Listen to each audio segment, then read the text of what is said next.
Just waiting for Jim and Joe to give me some good news. It's 8 o'clock. Where are you guys? Waiting for my good news. Get your fat ass online already. Well, it's not just in the O's, it's the Jimmies and the Joes. It was a legitimate call. It made sense. It was pass interference. I don't care what anybody says. That was pass interference, offensive pass interference. Yeah. Get ready for 2 hours of hard-hitting football talk from two men in the know. It's Football on the Know with Jim and Joe. And you can win under pressure when it's there. You call runs when you're not supposed to, and Dak Prescott is throwing it in the dirt. You know, I'm convinced that Jameis Winston is going to have an ESPN special 30 for 30.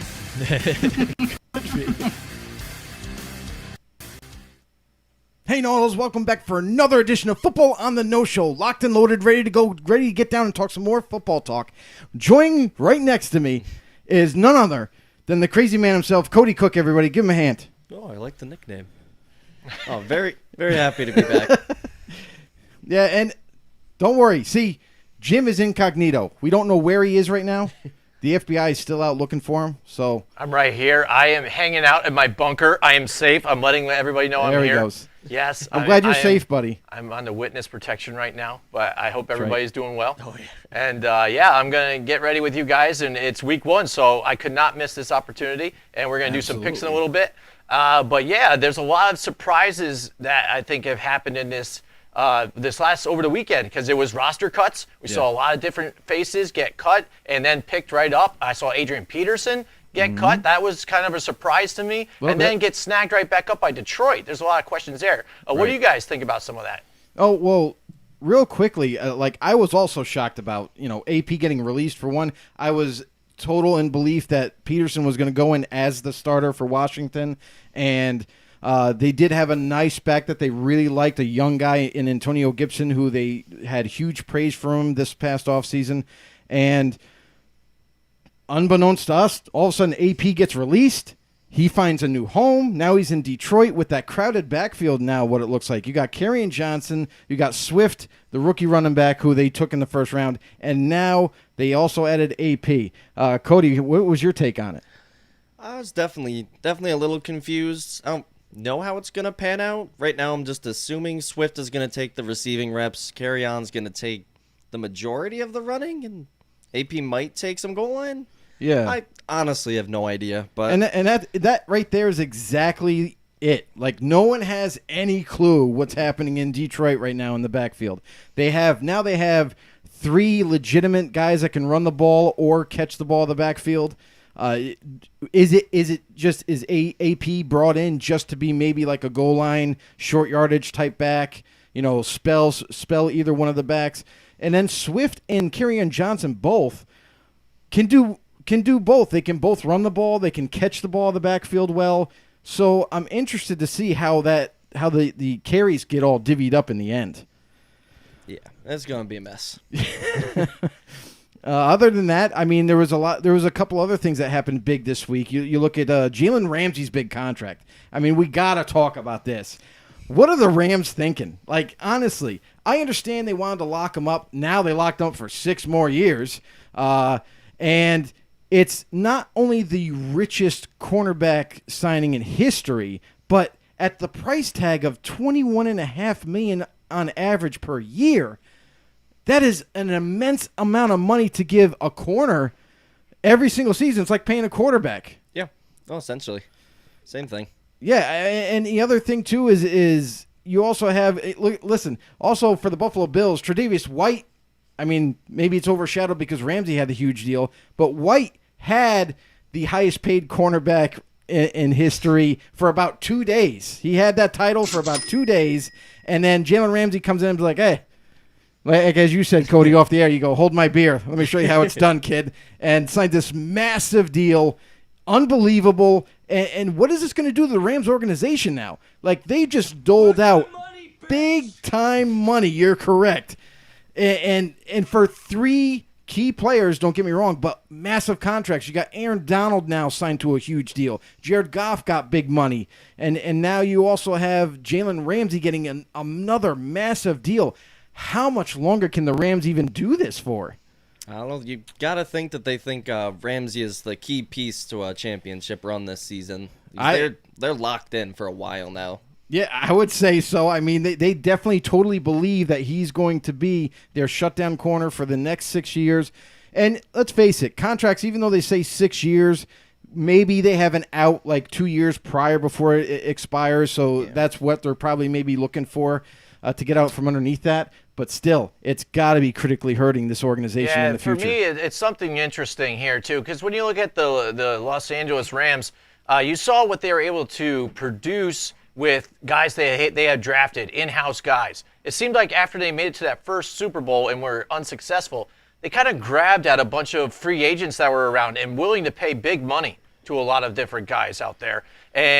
And even though they're still, it seems like they could be, we don't know what's going to happen with Cam Akers out here, though, too. But with some of the drafting that they're pulling in, seems like they could be having some great talent pulling here. Mm-hmm. But they've had guys like Ndamukong Suh coming in out of here, Marcus Peters, and now Jalen Ramsey. And you're going to shell out the money to Jalen Ramsey that could potentially be spread out to some of your other producers out there, or getting other talent to help your whole team better. I think this is a really desperate move, I think, for them to stay in the running, I think, with some of these teams to be on top, because think again, they have got rid of a lot of their draft picks along with some of these trades too as well.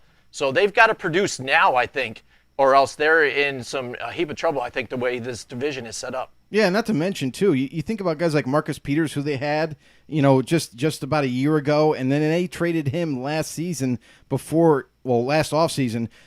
Marcus Peters gets dealt to the Baltimore Ravens, and he improves that secondary because they were in need of another starting corner, but that also dramatically weakened the Rams. It's almost like a trade-off that they're doing. It's like, hey, we don't feel like paying Marcus Peters right now, so we're just going to move on, get some compensation for him, but we're going to back the Brinks truck up to bring. Not only we're going to trade away, high draft picks to acquire Jalen Ramsey and bring him to the Rams, but now we also got to pay him huge money. But I did not expect it to be this big of a deal for Jalen Ramsey. Don't get me wrong. A lot of people, the consensus say that he's one of the best corners in the league. And, yeah, you are going to get a raise, but we didn't see this coming. I mean, 20 plus million on average? No, it doesn't surprise me that Jalen Ramsey wouldn't take a team-friendly deal, though. He's never been known for that kind of stuff. That's pretty insane. I mean, you see all this news now coming late. You see all these signings happening late, right before the season starts, and it's kind of curiosity, piqued, in my head about this is why are all these deals happening so as we get close and so close to kickoff? Why are they happening so late in the off season when we're in the midst of dealing with this pandemic where you're not going to have the turnout or any turnout for a lot of the teams. There's going to be no fans in stadiums for the first week or two. And then beyond that, I guess they're going to revisit it. But you don't have any revenue coming in to your stadiums anymore. So you got your season ticket holders, you got their money. But on top of that, merchandise sales, maybe that goes up a little bit because they're not going to be there and they want to buy some jersey or something. But all your food isn't going to be selling, so you're missing out on revenue there. You're missing out on revenue at the stadium, whatever they're able to buy or purchase or anything, or packages of some sort. So now you're missing out on that. What's going to make up for these contracts? I mean, these are pretty big, massive deals that we're seeing late into this offseason. What do you think is the mindset of these owners and coaches and GMs? Personally, I think maybe some teams aren't liking what they're seeing coming at a certain training camp, so they're trying to make some last-second deals, trying to lock down some key guys. They're thinking, we don't have much behind this. Teams just trying to stay up in the running or trying to improve if they don't like what they're seeing in the training camps currently. Yeah, and if you're new to the show, welcome aboard. We're glad that you're here. You can follow us on Facebook or YouTube. Go ahead and search us up at Football on the No Show. If you're on YouTube, make sure you hit the subscribe button. Boost up our subscribers there. And don't forget to hit the bell to get all our latest and greatest updated content. as well as Facebook. Search us up on there, and Twitter. We are on Twitter as well at FB_no. Make sure you hit us up and become a know-it-all. What do we got next on the docket? Oh, yeah. I mean, but there's still just a lot of crazy moves that are going on. You talk about the money that's being passed around. For me, as a Giants fan, you see some of the guys that have gotten cut. I saw they got rid of their two quarterbacks that were the backups. They stick with Colt McCoy. But then Ryan Connolly gets cut. I thought that was pretty interesting because you saw him last year in the preseason really be like a ball hawk. He was all over it. His vision to read the play was amazing. And for him to get there and make the tackle, but then be down by that injury, now it makes me wonder, I'm not hearing a lot out of Giants camp, but was that injury still nagging him a little bit where he wasn't able to perform well and beat some of these other guys out in camp, that he didn't really impress Joe Judge? Kind of a head scratcher for me. I don't know about you guys, if any of your other teams that you like, if there were some head scratchers for you, and possibly that you would, for sure. See. What's the problem you bring up a good point. Ryan Connolly, who 2 years ago bursted onto the scene. I mean, was an absolute tackle maniac. He was in all the right spots at the right time, and just made a huge impression on the Giants, in which earned him a starting job until his injury. So now, Connolly.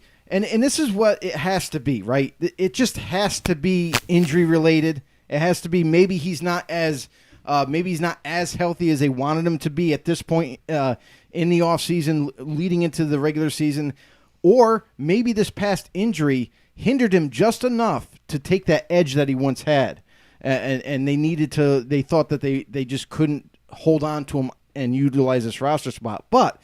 Here's the other question that I'll ask you, Jim, in the bunker. I'm here. Did you notice that Ryan Connolly just a free agent right now, or did he end up on the practice squad? I don't remember seeing him on the practice squad at all. Because the reason why I ask that is because now, because of this pandemic that we're going through and everything, practice squads are expanded immensely. Oh, yeah. So you can have, I believe, 4 veterans and put them on the practice squad, and then the rest you can have up to almost 16 on the practice squad with a mix of veteran and your younger players. Speaking of practice squad, I think Josh McCown was just labeled the oldest man, I think, to ever be on the practice squad. So how about that? That's a great little in history, in the history of the NFL.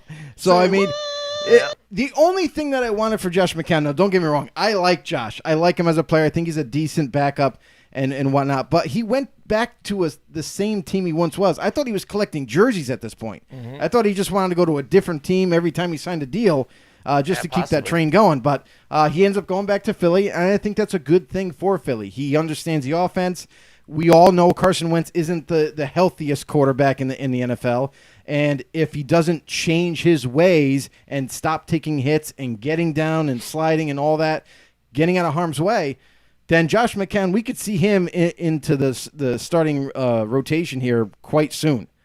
Absolutely. And some other moves here, too. I think the announcement of some of the starting quarterbacks here, Cam Newton, a lot of people aren't surprised about that, again, because they figured if you're going to go get him to, I'm hearing a lot of, former MVP, he's got to be the starter locked in. 1 year? But I'm not sure with that. We'll see how it goes. I think that maybe Belichick, again, he had talked to his older veterans and said, listen, we're dealing with this COVID thing right now. You guys sit out the year, and we'll start Cam. That way everything looks fine in everyone else's eyes, and we can slowly, if we lose, and we look good, and potentially we can be in the running for Trevor at the end of this, possibly. Then they get their franchise quarterback and just start right back over and roll. Yeah, I definitely don't see the Patriots losing that many games in order to be up there. I know. You got to be difficult. You have to be, no doubt about it. You got to be the number 1 overall pick. So you have to have a terrible season. And then again, Nick Foles. We talked about this a lot during our shows here, and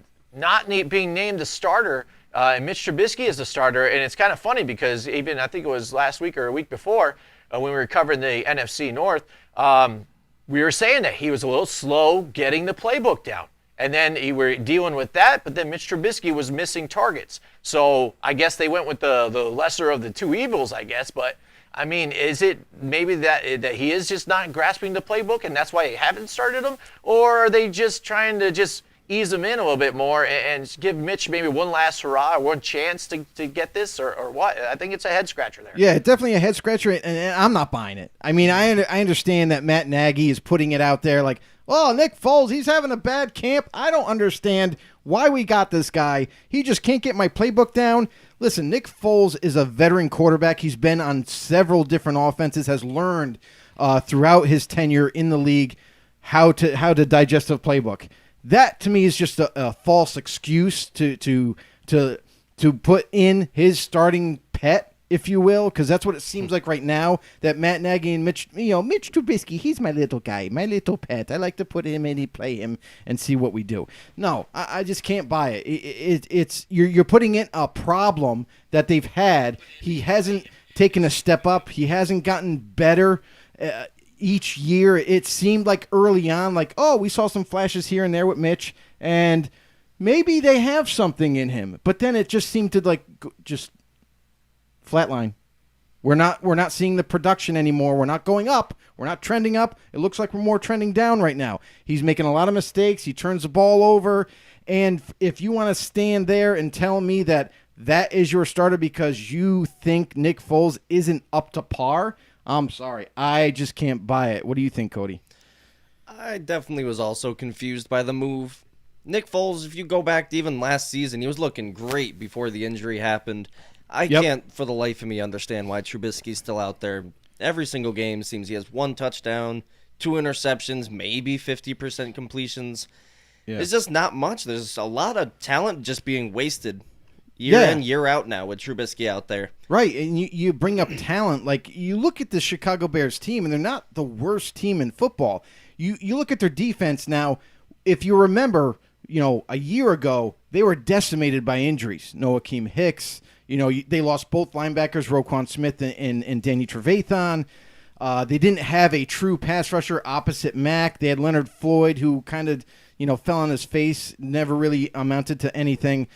They moved on from him. They bring in Robert Quinn now this year to put a tandem together with Mack and Quinn, which looks pretty dangerous right now. But now they get all these healthy defensive starters back. That's got to be a huge boost in morale, for one. And then this offense, you got a talented. You guys have talent around there. They drafted Cole Kmet. It looks like he's going to be the starter in Chicago, rookie tight end. They got Allen Robinson, who's been a consistent receiver for them, and it seems like one of Mitch Trubisky's favorites. And you got young guys like Anthony Miller, who I feel is going to take a big step this year in terms of production. He's going to be on the field a little bit more often, going to get the ball thrown to him more often. And offensive line's okay. It's not the best, but it's not the worst. It's kind of average. And you look at the running backs, it looks like they're going to have David Montgomery possibly back for week 1. He's still kind of got a nagging injury there, so he may miss week 1, but he'll definitely be back week 2. Do you agree? With which part of that? Overall. Just overall? The team. Broad.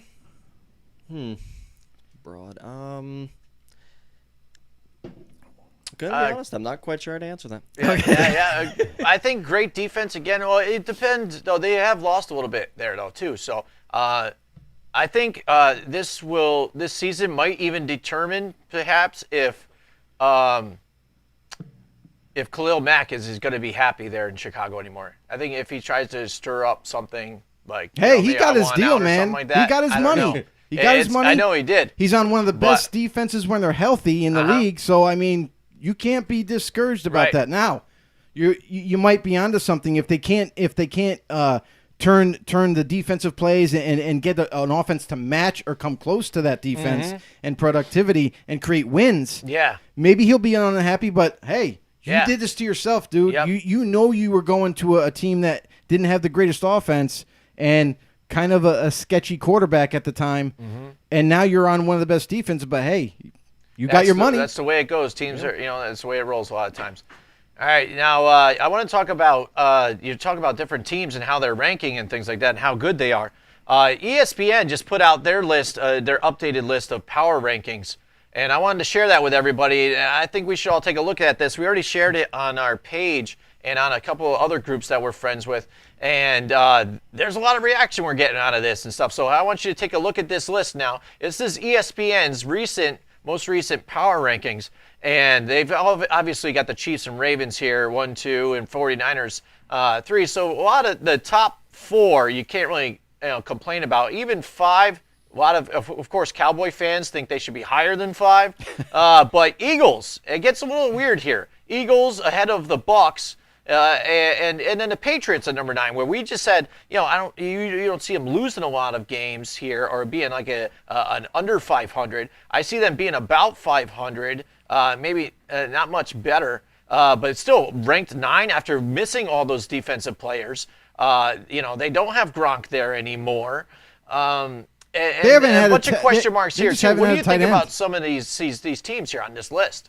I think power rankings are terrible. I think ESPN does an even worse job of power rankings. Like, if you're going to listen, there's nothing to base this off of. Like, they call it power rankings, but what are you going off of? Nothing. You're going off of just, opinionated list of who you feel is stronger to weakest. Mm-hmm. And I'm sorry, but because you don't have anything to back it up with, I can't buy into it. Like, it's not about like last year's wins and losses or projected what they feel like, any kind of stats that they could bring out to suggest that this is why we feel this way.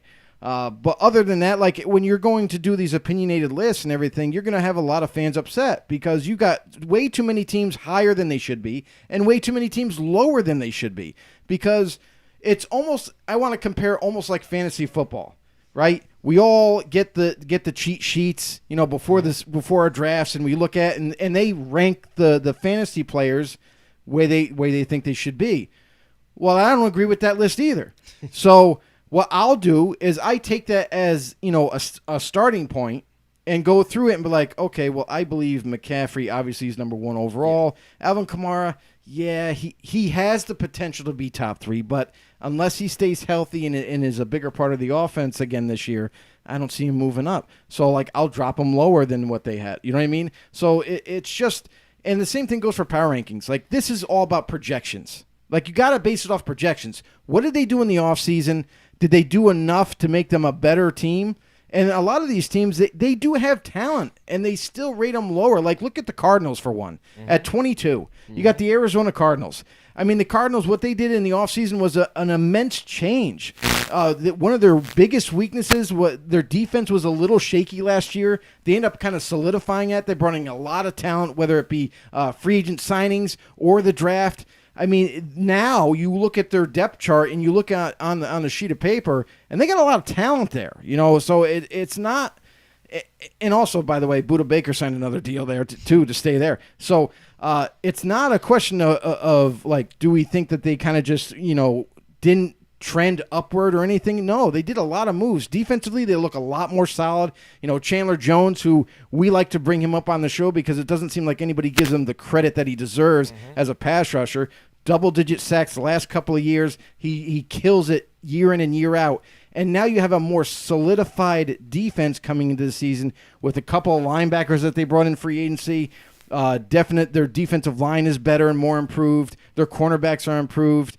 And then offensively, how can you not mention they got one of the best freaking receivers in the league there? I mean, for peanuts, they traded for DeAndre Hopkins and gave up literally nothing. We'll give you a running back that we don't plan on ever using again, who's injured all the time, and a second-round pick. There you go. Have yourself a good day. So now we got a receiving core that looks like this. DeAndre Hopkins. We have Christian Kirk. We have good old Larry Fitzgerald, who's going to still be part of this offense and a major part. You got Andy Isabella, who looks like he's going to take another step forward this season. Look for him to be a little bit more involved as well. Kenyon Drake in the backfield now. We saw late last season him like really just take off. He fits this offense to a T. He's going to take off and trend way upward, I feel, this season because he's also going to be involved in the passing game a lot more. And Kyler Murray's coming back in a second year in the same offense. You can't expect he's got to be better. With all these weapons that he has at his disposal and another year under his belt with experience, to me, it screams they have to be better. They're going to be. I don't know. I don't think they're going to win the division, maybe, but they definitely going to be competitive in that division. No, I could definitely see the Cardinals as a team that could be pushing for like one of the last wild card spots, especially when you add on Hopkins. You already have all these big offensive weapons, and Drake getting a full season now.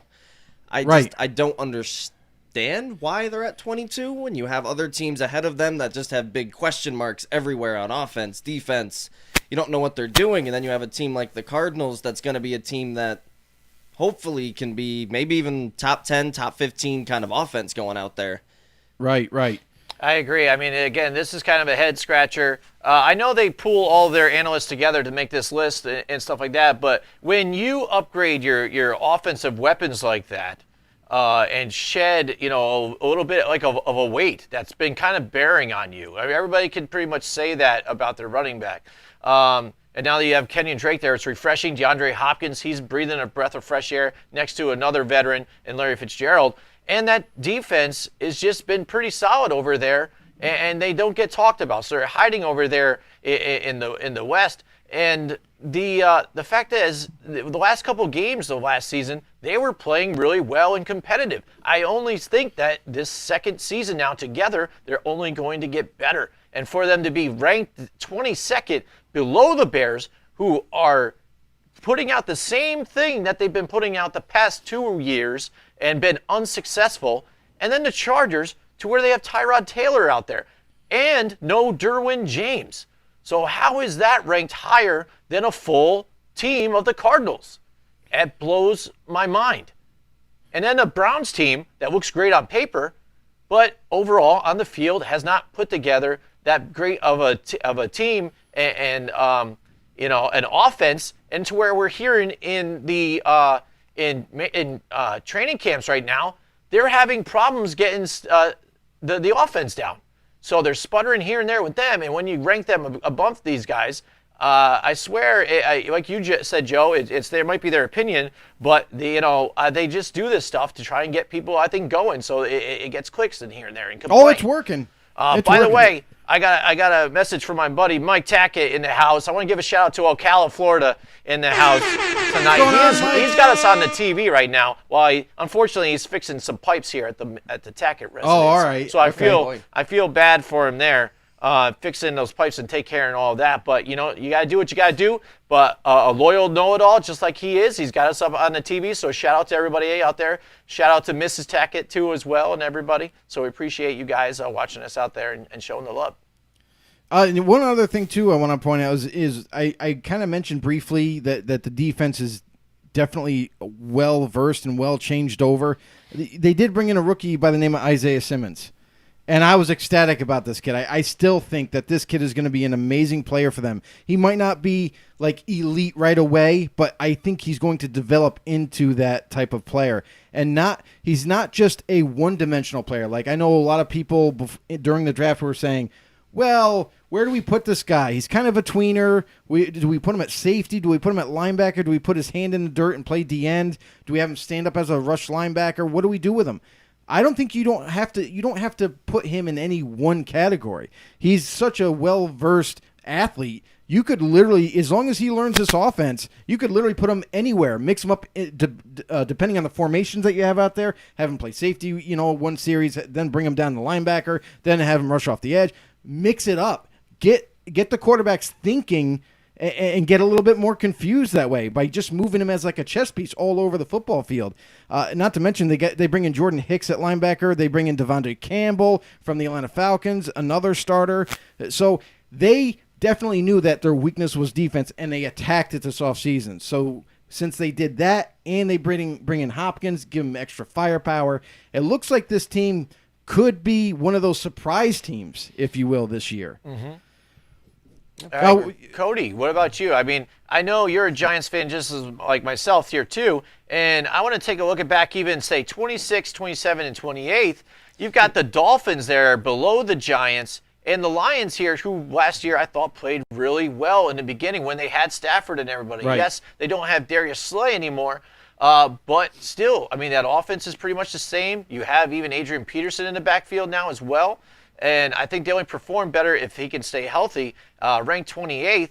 And then the Dolphins, I think, are going to be better this season. They're not like as bad. I don't even know if they finished really 27th in the league last year. I mean, were they that bad? I think the picks that they had was maybe, was it ninth was their first pick, or was it close to the top? I can't. No, it was earlier. It was like six. Earlier? Six, but pretty much maybe Somewhere around the around same there. area then. But I think they're only going to be better this year. And then the Giants, with the pickups that they got in the offseason here, with Logan Ryan and a few others, I think they potentially could run for the division now, to seeing how it goes, how it all goes and plans out. Potentially for the Giants. I'm kind of tempering my expectations a little bit this year. Obviously, it all depends if Daniel Jones worked on his fumble issues in the offseason, how some of these new guys fit in, how... Oh, it's the camera right there. Yeah. My bad. How guys like Bradbury fit in, how guys, how Ryan comes in with the system. There's a good chunk of question marks, at least on the defensive end. Offense, I'm not too worried as long as, Golden Tate can stay on the field, Barkley can stay on the field, Shepard plays more than 4 games this year. Look, we got a chance. So if we can stay on the field, I think the Jets should be a lot lower. I don't even count them in this conversation, but guys, yeah. Yeah, I mean, one thing about the Giants too is, listen, you guys are big Giants fans. You're kind of getting frustrated because you're like, what are the Giants doing as an organization? Are they going to give us cornerback help? I mean, we need it desperately. And we talked on the show several times about Logan Ryan still out there. He's still out there. Are they going to get him? Are they going to get him? He's still out there. Finally, it broke. They end up adding Logan Ryan. Now they pair him up with James Bradbury, which I think is an excellent duo now at corner for them.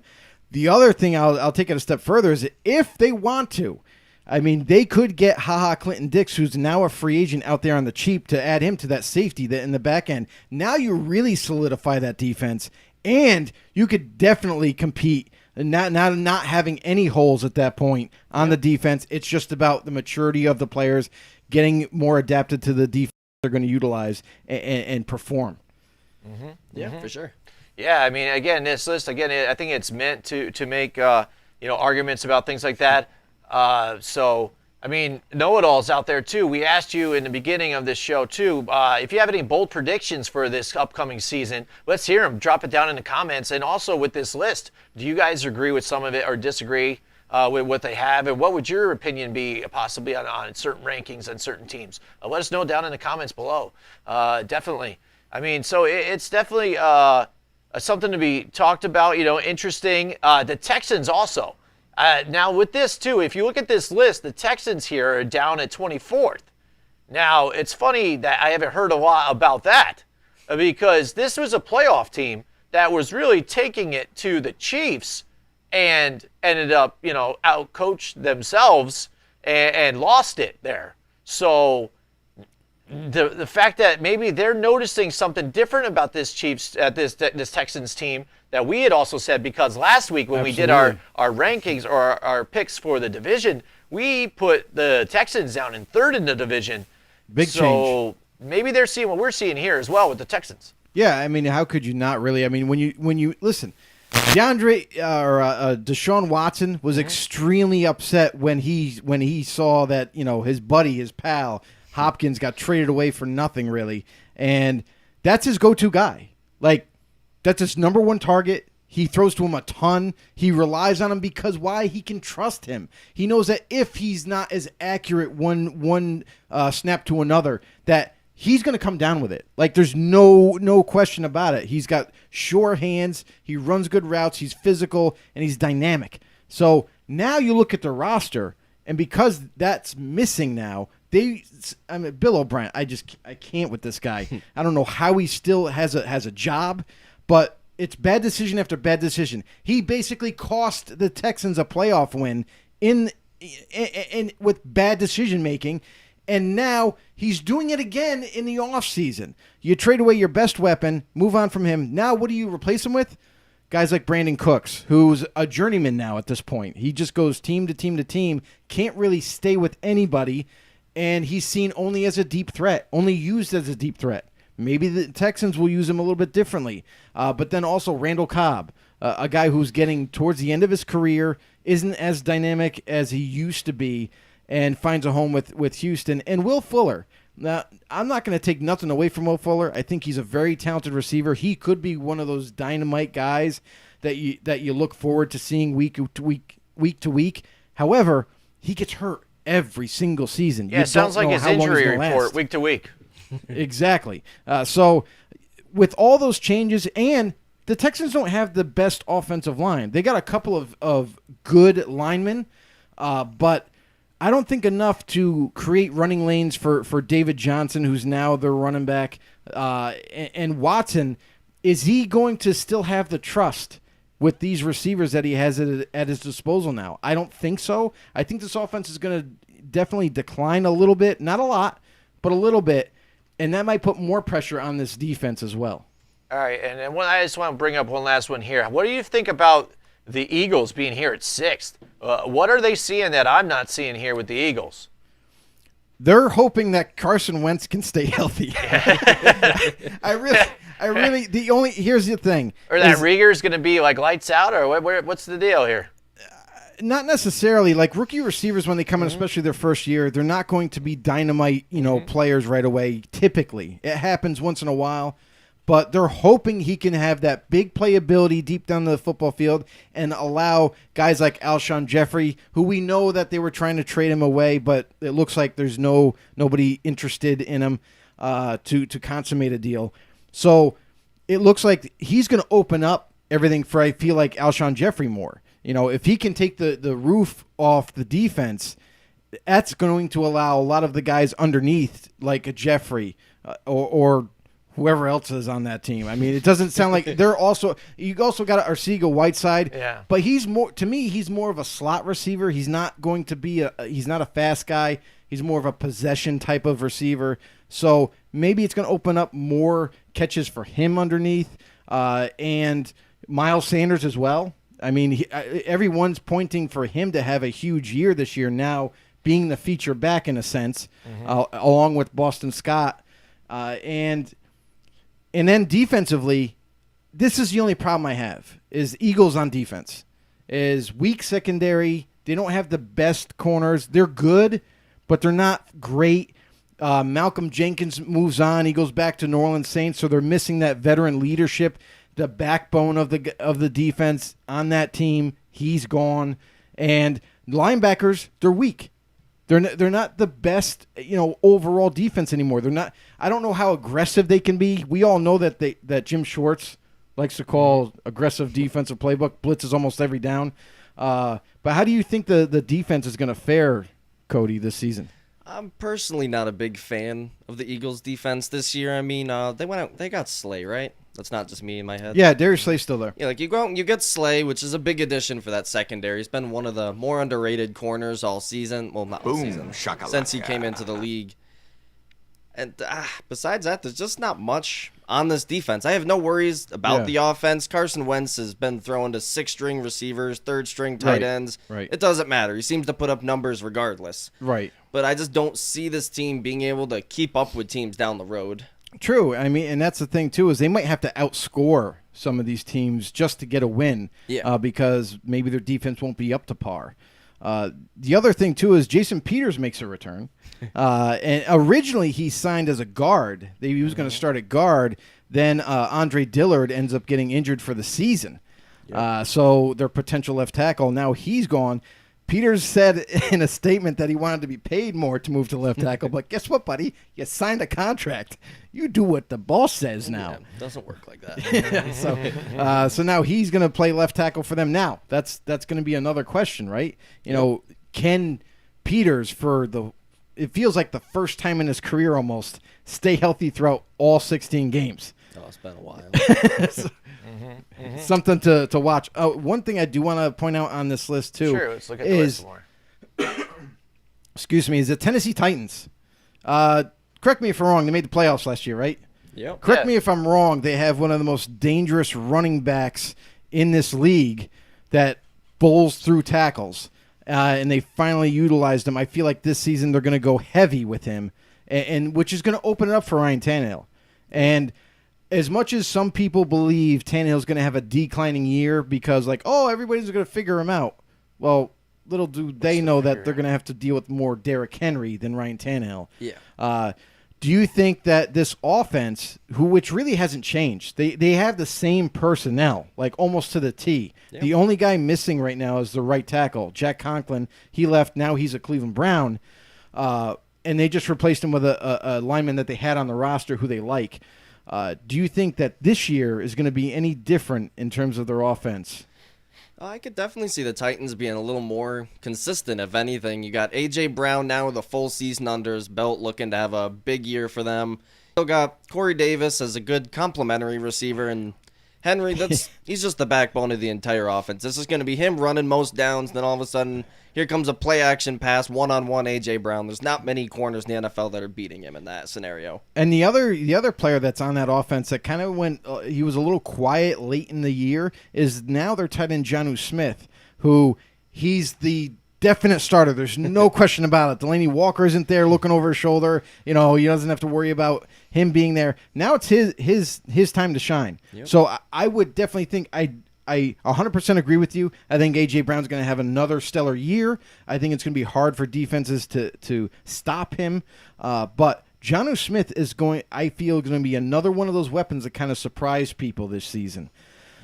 Another thing, too, is the Titans' defense. I mean, their defense has gotten better, not because of players that they've really added besides Jadeveon Clowney, but their secondary is healthy for once. Almost the whole season last year, probably like 3/4 of the season, they didn't have their starting corners. Yep. Adoree Jackson gone for the year, Malcolm Butler gone for the year, and it seemed like Kevin Byard was like the lone man in the backfield trying to like make all the plays in the world in the secondary. Now they add Jadeveon Clowney, which is going to definitely their pressures on opposing quarterbacks, along with the young talent that they already have. But now with these corners coming back, I'm sorry, but I mean, I don't know if you agree, but I think that this Titans defense definitely has the potential to be a top 10 defense. Get down on your knees for sure. And tell me you love me. For sure, especially adding Clowney is going to be a big, big part. As much as, I don't know if I would pay the big, big money for him. The on defense is unquestioned at this point. And I feel like this year, it was kind of like a wake-up call for Jadeveon. He thought he was going to get $22 million a year, wasn't going to take anything less. And as he started to notice, teams stopped calling. Yeah. And just had to face the music, like, hey, if I want to play, I need to get something. I have to go out there. So the Titans, and what was funny is the Saints made a late push to try to get Clowney. Yeah. Titans said, well, we're not going to pay you that kind of number.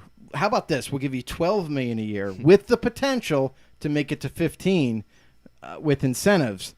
And then the Saints kind of they called his agent up in him, and they basically were trying to not really negotiate in terms of numbers, but they were like, hey, if you join us, I'm telling you, man, we have almost a direct path to the Super Bowl. If you want to win a ring, it was like they're trying to convince him on the phone. Join us. We'll pay you somewhat decent, but we can't afford big numbers. But the Titans win that sweepstakes. Yeah. I mean, I think it's a good addition. I mean, how could you not when he was probably the best free agent out there for quite some time? Easily. You saw even we all saw the rumors. I think it was the Saints going for the sign and trade or whatever to the Browns. Yes. Yeah. I've never seen anything like that. Honestly, I kind of wish it happened. Yeah, it would have been different, right? It just would have been interesting to see. Yeah, for once, the football takes a page out of baseball's, trade options and perform a sign and trade. It would have been definitely interesting to see. Yeah, another weapon for the Browns to have to look good on paper and still somehow go under 500 for another season. Right. So, I mean, the Titans at 16, I feel like they should be higher. I mean, they really didn't lose much. In fact, it looks like they're healthier. They're going to be better.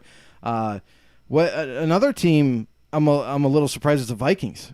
Mm-hmm. Why is the Vikings up so high? I feel like that's too high for them. I almost want to go as far as to say is they don't nobody in ESPN realize the deteriorating amount of talent now on the defensive side of the ball more than offense. Yep. They trade away Diggs on offense. Now they got an unproven rookie. Don't get me wrong. I love Justin Jefferson. I think he will be a good receiver for them. Maybe down the road. But defensively, it looks like they lost a lot in talent. I mean, they had what was once a deep secondary, Yeah. and now they let Trey Waynes go. They let Xavier Rhodes go to free agency. Yes, he was getting older, but still. Yeah. I mean, there's not there. So now you have a lot of unproven corners, and I feel like other offenses are going to take advantage of that. Yeah, no, most likely. I definitely see the Vikings taking a big step back this year. Going to be a lot of growing pains early on for that offense. You know, Diggs was their reception eater. You know, that guy that would catch the slants and help them get downfield, and then that would open the field up for guys like Thielen. Now you're going to see him getting doubled a lot. No one really knows who's the main tight end in that offense still, with working Irv Smith and Kyle Rudolph in 50-50. It's going to be an interesting aspect to see their offense in the beginning of the year, but I expect it to not be the greatest, at least right off. And you bring up the tight ends, and that's an interesting point. Is that Kyle Rudolph and Irv Smith Jr. has been kind of like the praise of camp.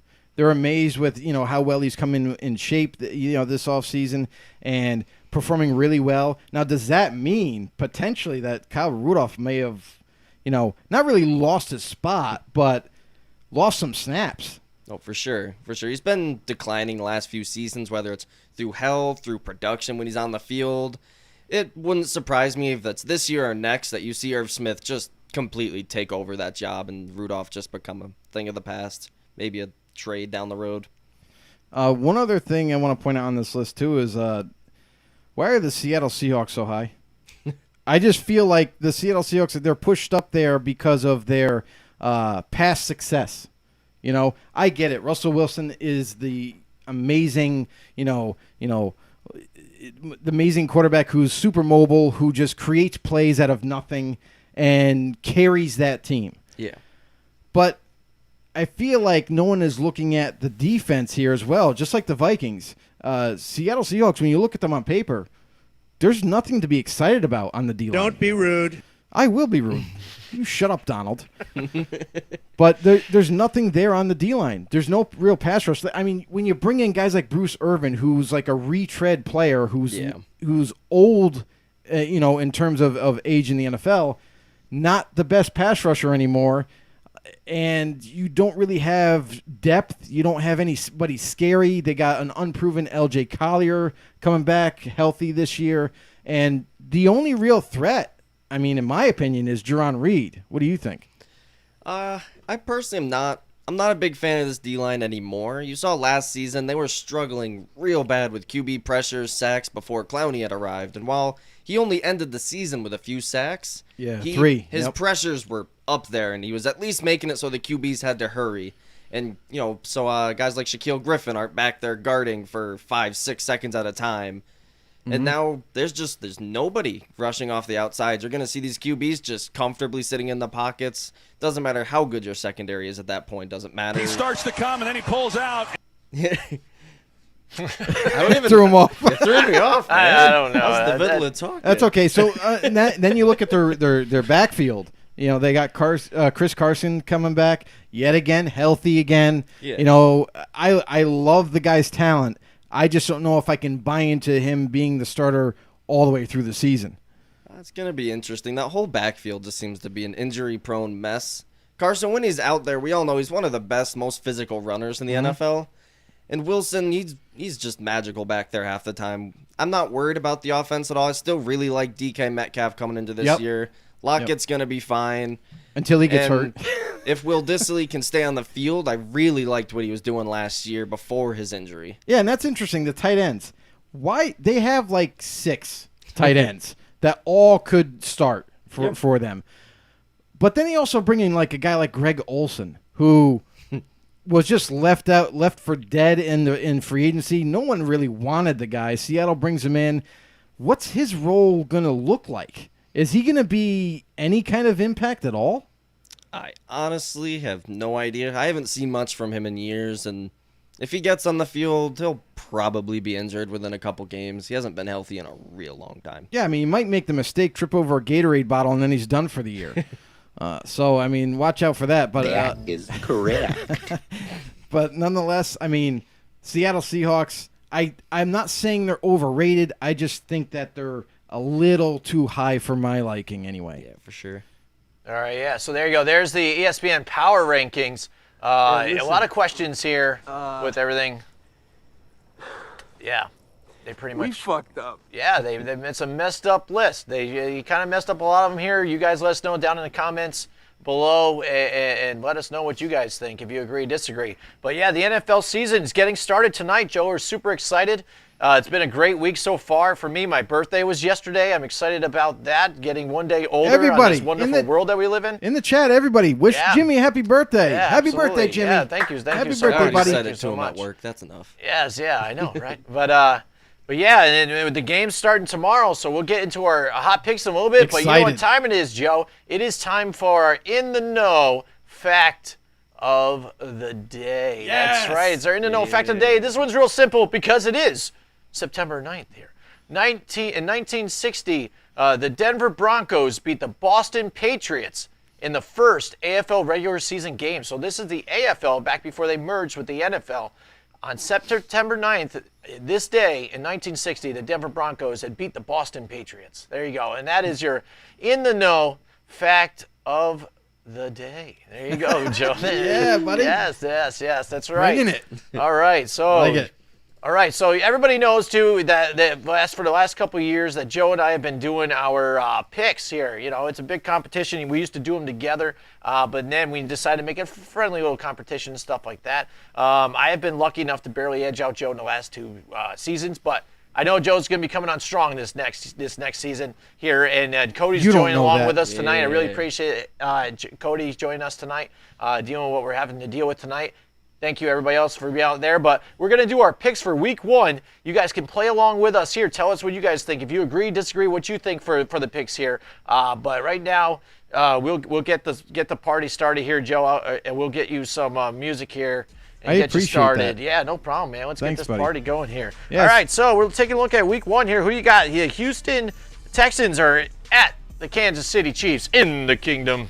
And I feel like I get a little chuckle every time we say at Kansas City or at this place, at that place now. Because this year, there's not going to be any fans really for the first couple of weeks, depending on what team it is. Kansas City is one of those rare teams that I feel are going to have around 20,000 people in the stadium. So at least they're going to have some kind of fans to root for them. Yeah. But Houston at Kansas City in the Kingdom. I don't know why they call the stadium that. It just sounds really ridiculous.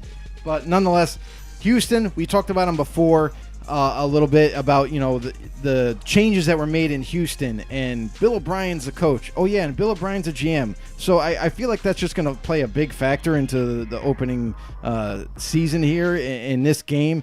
Bill O'Brien, I feel, is going to make too many bad decisions like he normally does. And with the lack of firepower really all around on this roster, I mean, yes, I get it. J.J. Watt's there. Okay, big deal. Whitney Merciless, yes, he's another good player. But will J.J. Watt make it through this game? Will he be healthy in the end? We don't know. But nonetheless, I feel like the Houston Texans as a team is going to be a little bit weaker than the Super Bowl champion Chiefs. You look at their roster versus the Texans. Patrick Mahomes coming back on a Super Bowl run. He's high as a kite right now. And I mean, he talks like Kermit, walks like Jane, but he knows how to sling a football. So the Chiefs coming in every day. Sammy Watkins is making a return. He said he was high. And I heard it too. And also you got Travis Kelce. You know, you got Tyreek Hill. You got a lot of weapons here, and they're starting the rookie in Clyde Edwards-Helaire. Don't know how he's going to fare. I know everybody is super, just tremendously high on him, hyping him up to no extent when we haven't even seen the guy step foot on the football field. But nonetheless, I think overall Chiefs are better, and Chiefs will win at home. All right, go ahead, Cody. Let's hear it, buddy. Right. What you got here? Well, not much has changed on this one. I just don't think the Texans are going to be able to keep up with the Chiefs flat out. Their offensive line is too shaky. That's going to play a big factor on a lot of these possessions. He doesn't have the same targets. It might be a shootout in the beginning, and then you're probably going to see the Chiefs just end up running away with this 2, maybe 3 scores by the end of the game. It's not going to be much of a contest happening for Kansas City. Yeah. And that's what Watson sounds like when Chris Jones is going to be running him down. It is. And what's funny is the Texans barely edged out the Buffalo Bills in the playoffs. If people kind of remember that game last season, to where he was just about going to get sacked, and they ended up colliding a little bit, and he shrugged off a little bit to make that big play for the win. So they barely edged in there, and they should have probably taken out the Chiefs in the first place. But again, you said that the team has changed a bit here. They do not have DeAndre Hopkins there. Health has been an issue amongst them all. I'm not sure how David Johnson's going to perform in here. We haven't seen him play well since his injury. So Duke Johnson, he's going to be involved in the passing game a little bit. But they had let, I think, Carlos Hyde, when he walked away, I think that was a major mistake not resealing the deal with him and then getting David Johnson in. So I think they're going to be in trouble for making that mistake, and they are going to lose here to the Kansas City Chiefs at home. All right, moving on. What do we got next here, Joe? Sunday, we got Seattle Seahawks at the Atlanta Falcons. And, Seattle, it's not at the 12th man, so we don't have to worry about anything like that. But Atlanta Falcons at home, I feel like even though they're not going to have fans, I feel like this is almost like a lift for them in a sense, because now they don't have to go to Seattle, and even though that they probably don't have fans either, it's just an aura about that stadium where it kind of gets into underneath your skin. But Atlanta Falcons, for the first time in 2 years, their defense is the healthiest it's ever been. They got a lot of their supreme starters on that defensive side of the football, and I feel like since their defense is better, I feel like they're going to be more equipped to compete against Seattle and Atlanta's high-powered offense. You look at Calvin Ridley, who I think is going to make a major step in his production this season, along with Julio Jones, who's always consistent, always there. And watch out for Hayden Hurst at tight end. I feel like everybody's kind of sleeping on this kid, and I definitely think he's going to be a weapon to definitely pay attention to. But Seattle, you heard us talk about them earlier in the show. I'm not keen on them. I don't think they really are going to have much of a pass rush. And if you don't have a pass rush against Matt Ryan, he's probably going to just pick your defense apart. So I got Atlanta at home against Seattle. All right, when I look at this game, I think it's definitely going to be a close game, probably come down last possession or two. And I think what's going to be the edge for me is when I have to pick a QB when it's coming down to crunch time, I'm going Russell Wilson. I think it's going to come down. I think Russell Wilson's going to lead a game-winning drive. I'm giving it to him by 3, maybe a touchdown if they can squeak it in right at the end. Going to be close, but I'm going against Joe on this one. All right, yeah, and this is a tough one here, too, because I kind of hear both of your guys' side. It's funny nobody's talking about Todd Gurley out there.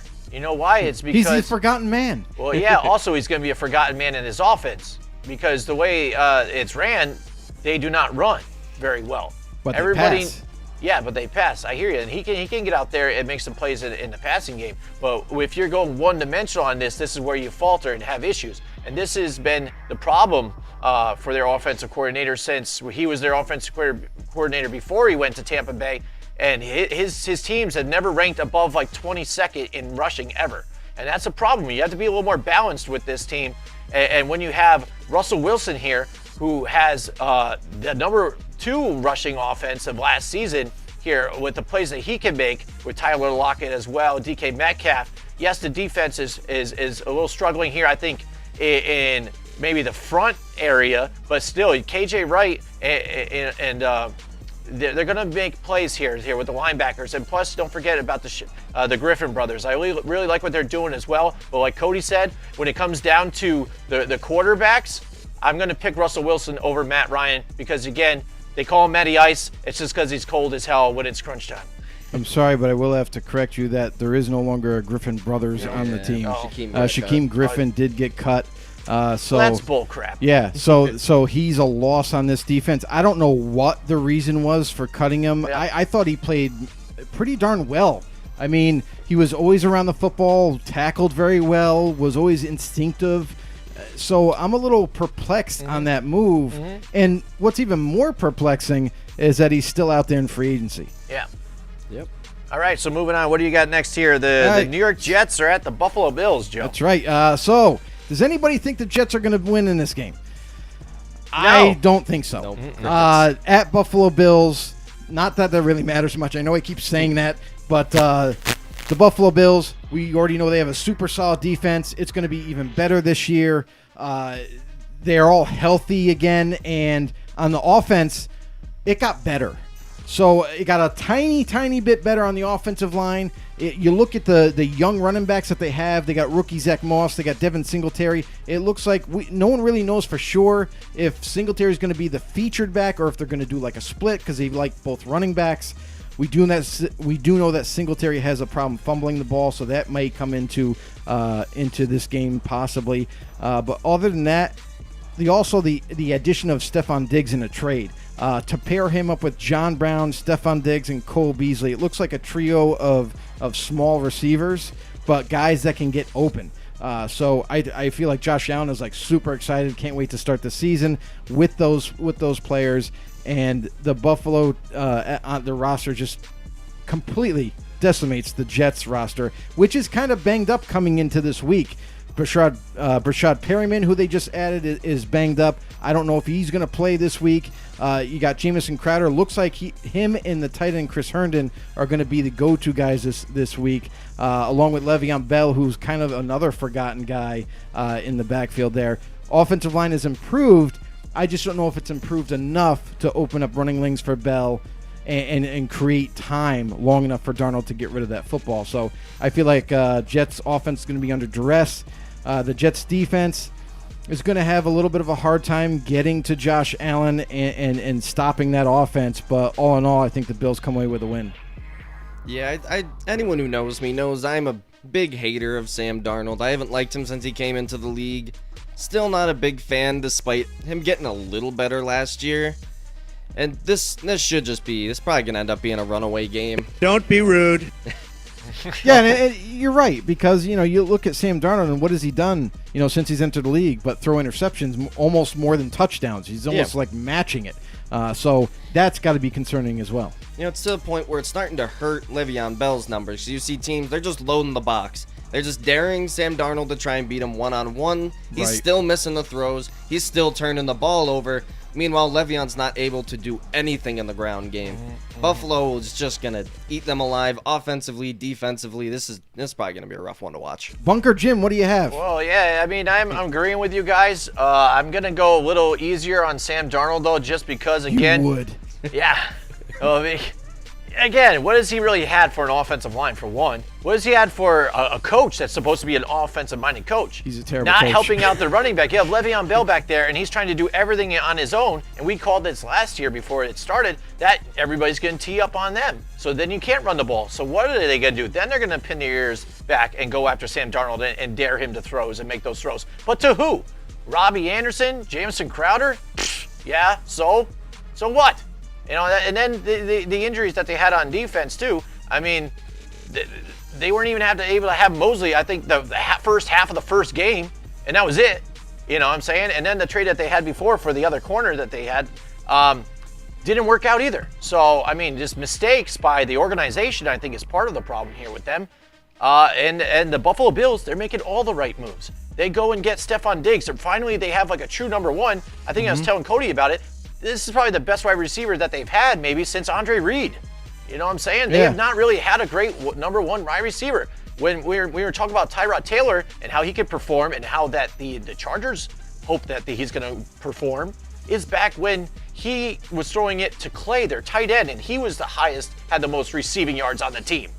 That's how bad that team was. So the Buffalo Bills, what they're doing right, they're getting great spots in the drafts and then being able to get the right players here on defense as well. I like what they're doing all together. Now with the Patriots faltering and holding back and having issues there too, perfect time, ripe for the picking. I like the Bills in this one, and I like the Bills to go a long way in this division. So real quick, a funny story happened when Le'Veon Bell got really upset at Jamal Adams.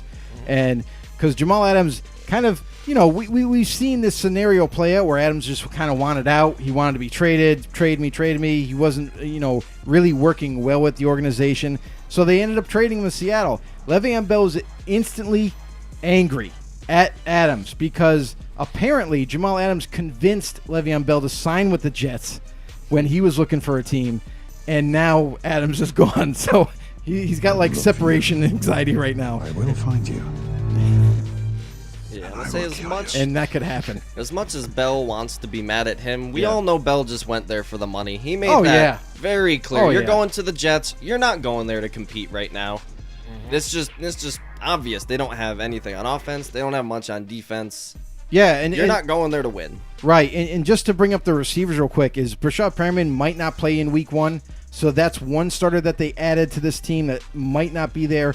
You look at other guys like Jamison Crowder, he's healthy, but Denzel Mims, who out of camp, they've kind of been a little, discouraged with him. He isn't up to par, playing, the route concepts and getting this playbook down. I feel like he's struggling a little bit there. And Chris Hogan is the other receiver they have on there. So if Mims isn't starting, it sounds like it's going to be Chris Hogan and Jamison Crowder. Robbie Anderson is no longer a Jet. He is now in Carolina. So I know we're kind of used to thinking that Robbie Anderson is always going to be there, but now he decided to get the heck out of there and find a different team. So now they are even more decimated by not having receivers, especially in week 1. So that might lead to Sam Darnold struggling even more.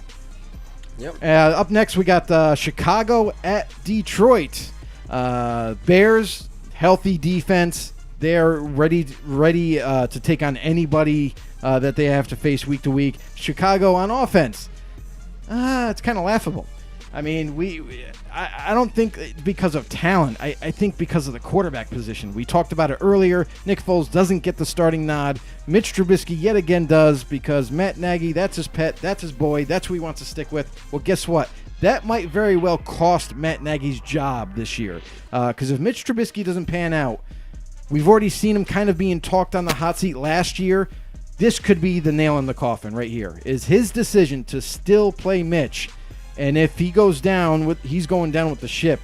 And then you have Detroit Lions. Listen, when you don't have your quarterback, you're going to lose a lot of games. It's just that simple. Well, they lost Matt Stafford last year, which led to that kind of downward spiral. But now they get him back this year.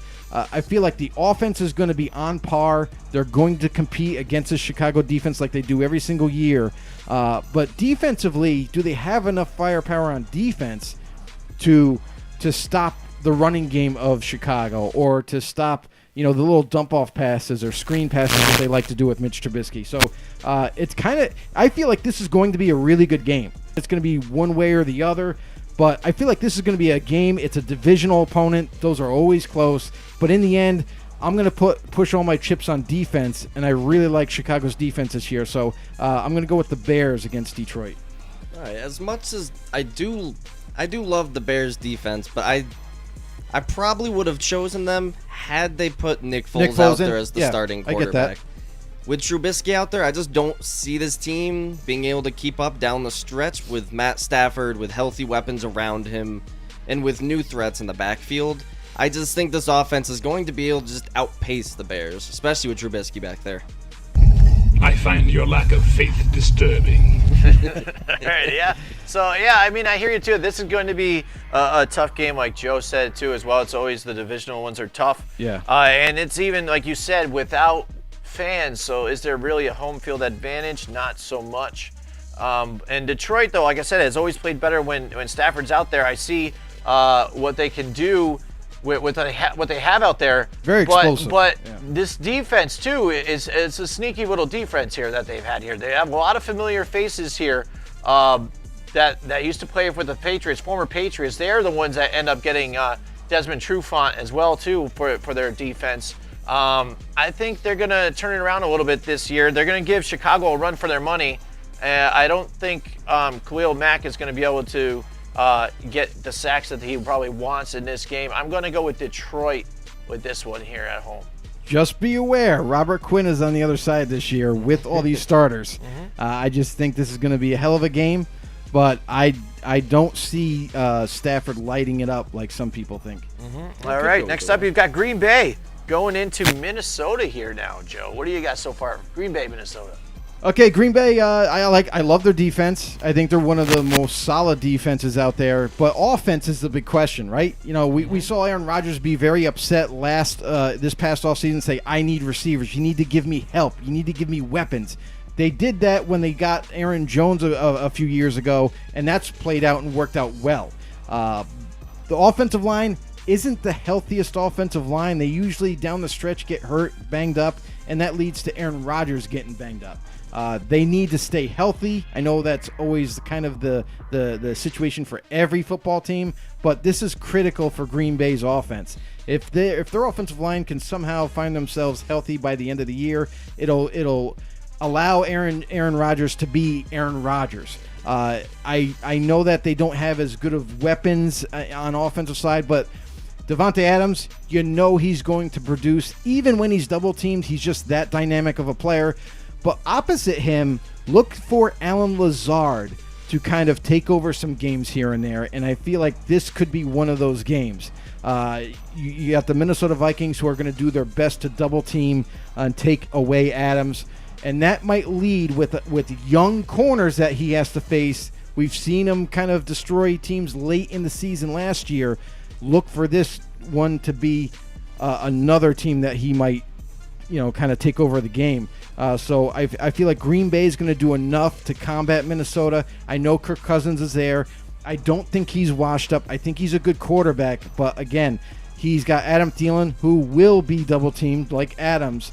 But a rookie receiver or a young receiver like B.C. Johnson looks like he's going to get the start over Justin Jefferson.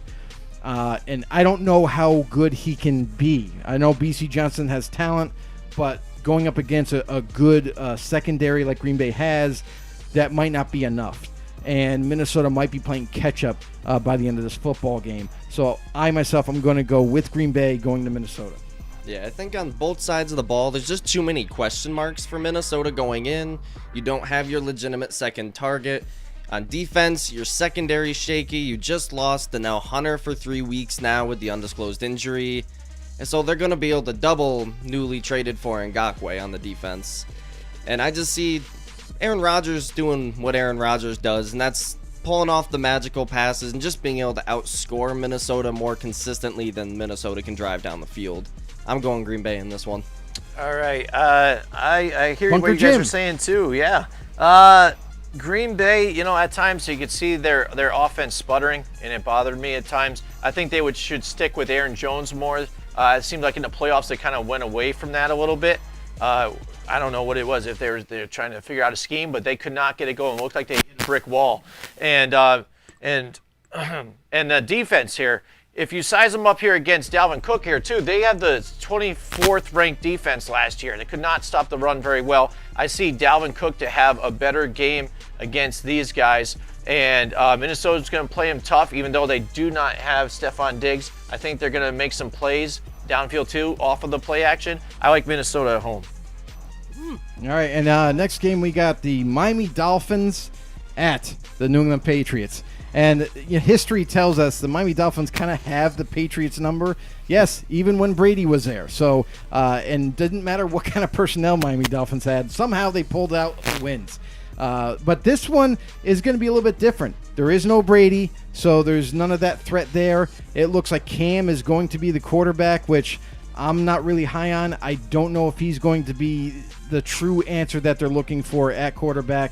And New England's kind of like, they have multi-personalities in the backfield. You never know what running back is really going to get the rock all the time. It's like, it's like playing Russian roulette with a gun to figure who's going to be the starter, who's going to get the most of the carries and whatnot. And New England also, their defense, as good as they were last year, they're missing a couple of key players that were on this defense. Kyle Van Noy moves on. He goes to Detroit.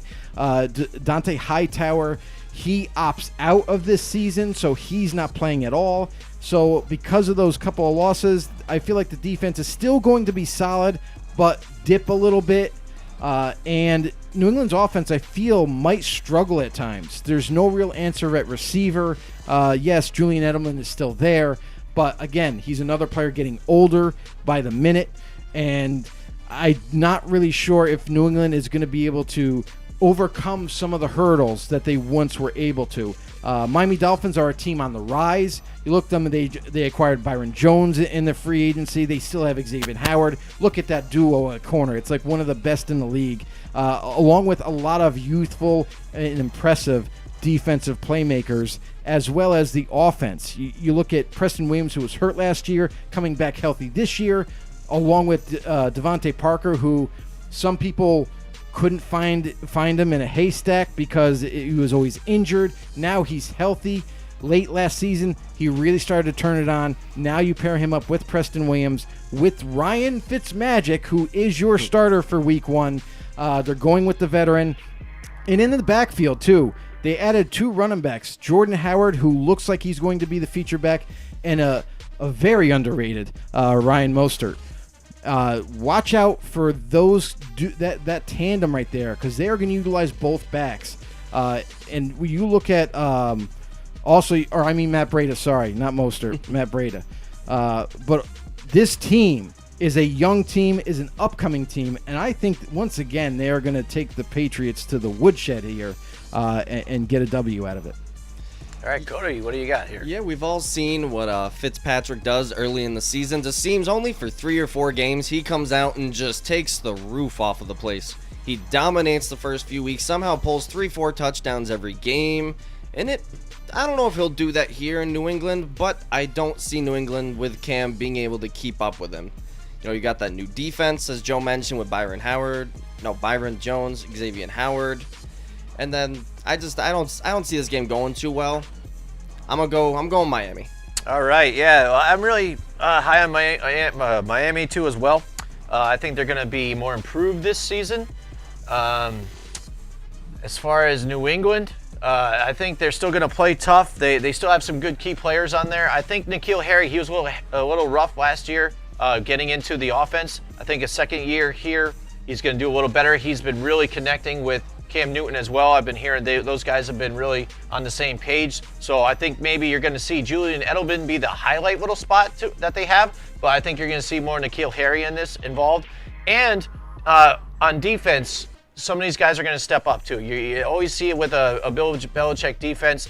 There's other guys that aren't there. Other guys are going to step up.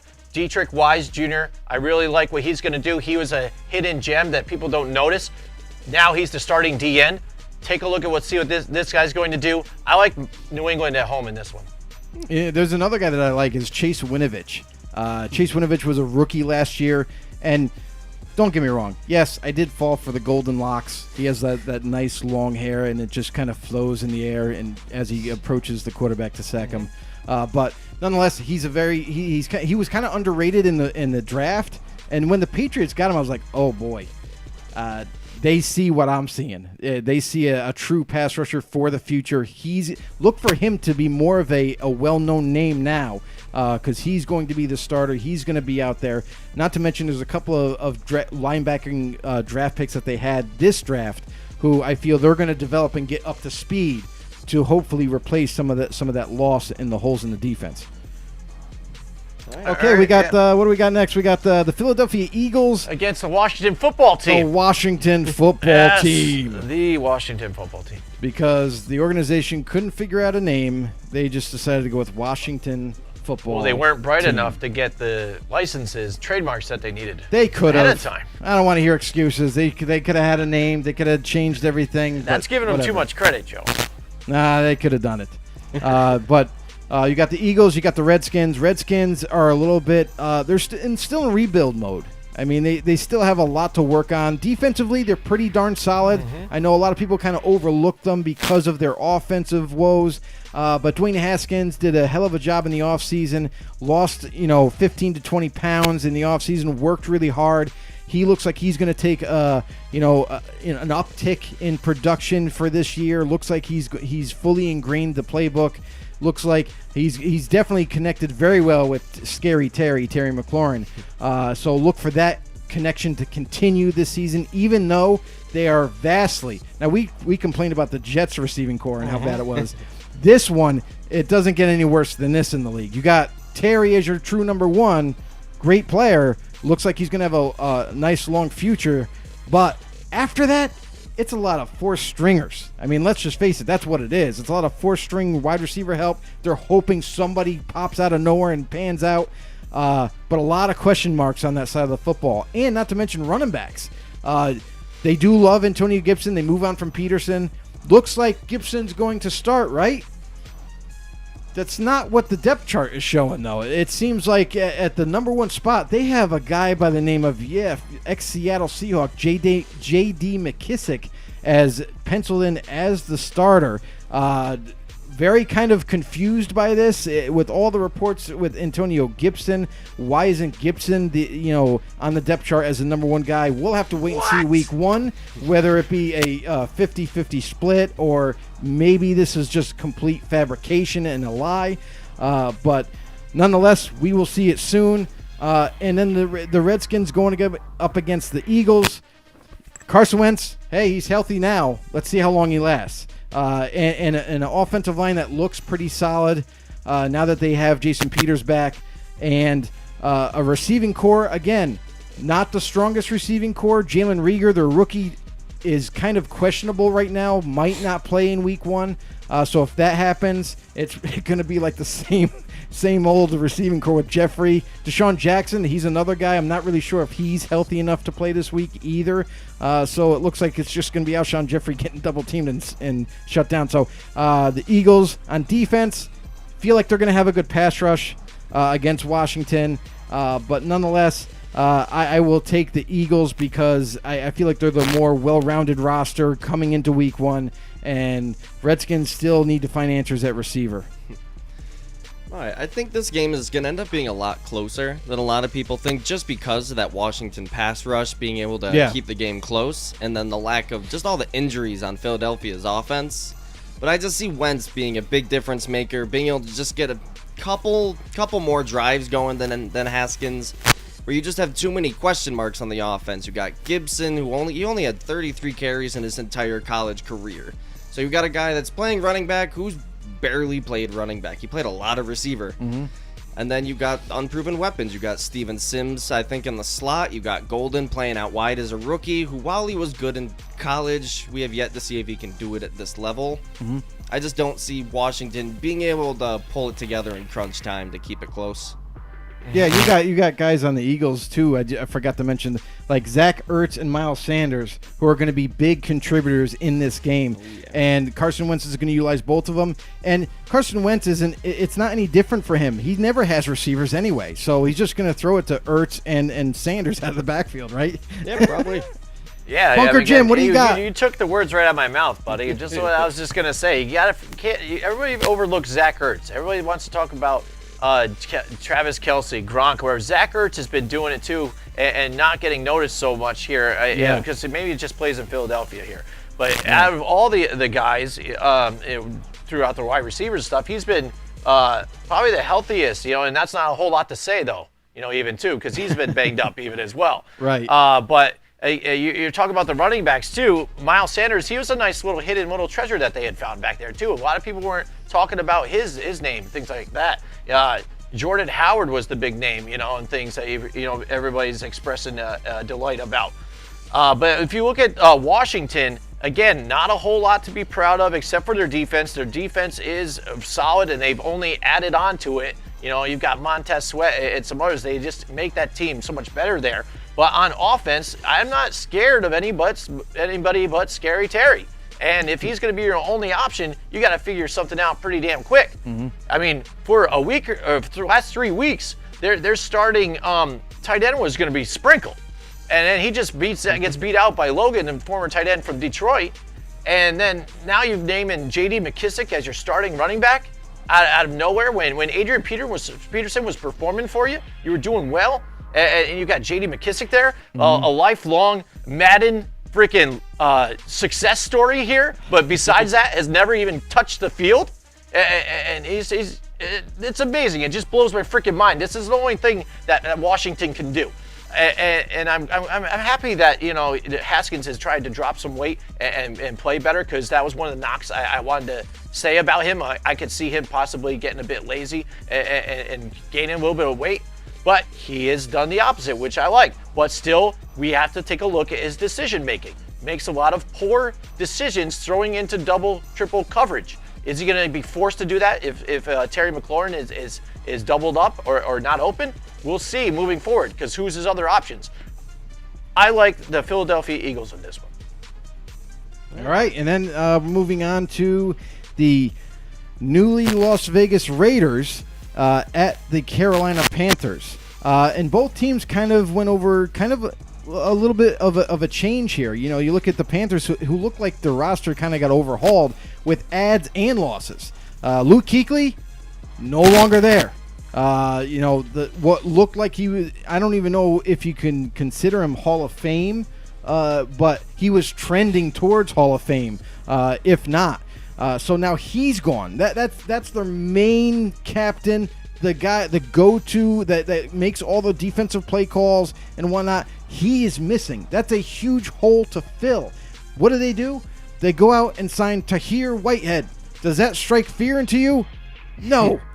So I think that's going to be a tremendous loss on defense, as well as James Bradbury is no longer there. He goes to the Giants. So you're seeing a lot of losses on defense and not many additions. Their pass rush, however, is still good with Brian Burns, who was a rookie last year. He looks to come back and kind of recreate his success from last season. But nonetheless, I feel like their coverage ability is going to be weakened to the point where Vegas Raiders and their newly tooled offense looks like they might kind of, prey on that with their additions and young rookies like Brian Edwards, who kind of like created a spark in the offseason, and it looks like he might win the starting job, especially now that Tyrell Williams is out for the year. And Henry Ruggs, the Raiders they were going to pick ahead of any wide receiver needy team, and a lot of people, myself included, thought it was going to be Jerry Jeudy. I thought he was the answer. But unfortunately, they decided differently than everybody, and they went with Henry Ruggs, the speedster out of Alabama. He looks like he's pretty impressive in training camp. You put Josh Jacobs, now a healthy Josh Jacobs, back in the backfield, along with this offensive line. There's a lot to like with Derek Carr and company coming into this game here against a weaker Panther defense. And as far as the Carolina offense, we all know who that is. It's Christian McCaffrey. That's it. He's their offense. He's their guy that they have to go through. And if he has success, it's going to be kind of like a shootout, I feel. I don't believe, even though the Raiders have more talent, better talent this year, I'm still down on the D coordinator. I don't think he's a good D coordinator, and I feel like the defense will still struggle. And with Carolina, they got a new quarterback, Teddy Bridgewater. He gets another starting job, another chance to prove himself as a franchise quarterback. And another key thing to note is Carolina's offense, we don't know what it's going to look like. This coaching staff, this new regime that they have in there, Matt Rule, ex-college coach, comes into the NFL, has mostly a college staff. So there's nothing really to go off of. There's no past tape to refer to going up against Carolina. So it's a big question mark coming into this game, what they are going to do. I still am going to go with the Vegas Raiders. I feel like their offense is going to outperform Carolina's offense. I know that sounds funny, but I feel like Vegas Raiders are going to Carolina and they're going to steal a win. All right, I want to give a shout out to Zach Walker is in the house tonight. Man. That's right. Zach Walker's in the house. Welcome to the show, Zach. Yeah, definitely. It's been a while. That's right. Yeah, he sees that I've tuned in. I am out here in my bunker. Let's pan to that here. Hey, Zach, what's going on? I'm here in the bunker holding it down for everybody here. We've had to deal with some other issues tonight, but so I am here. I'm able to be here with everybody. We're having a good time. Pleasure having you join the show tonight. So, Cody, what do you say here about the Raiders, the Las Vegas Raiders, going into Carolina?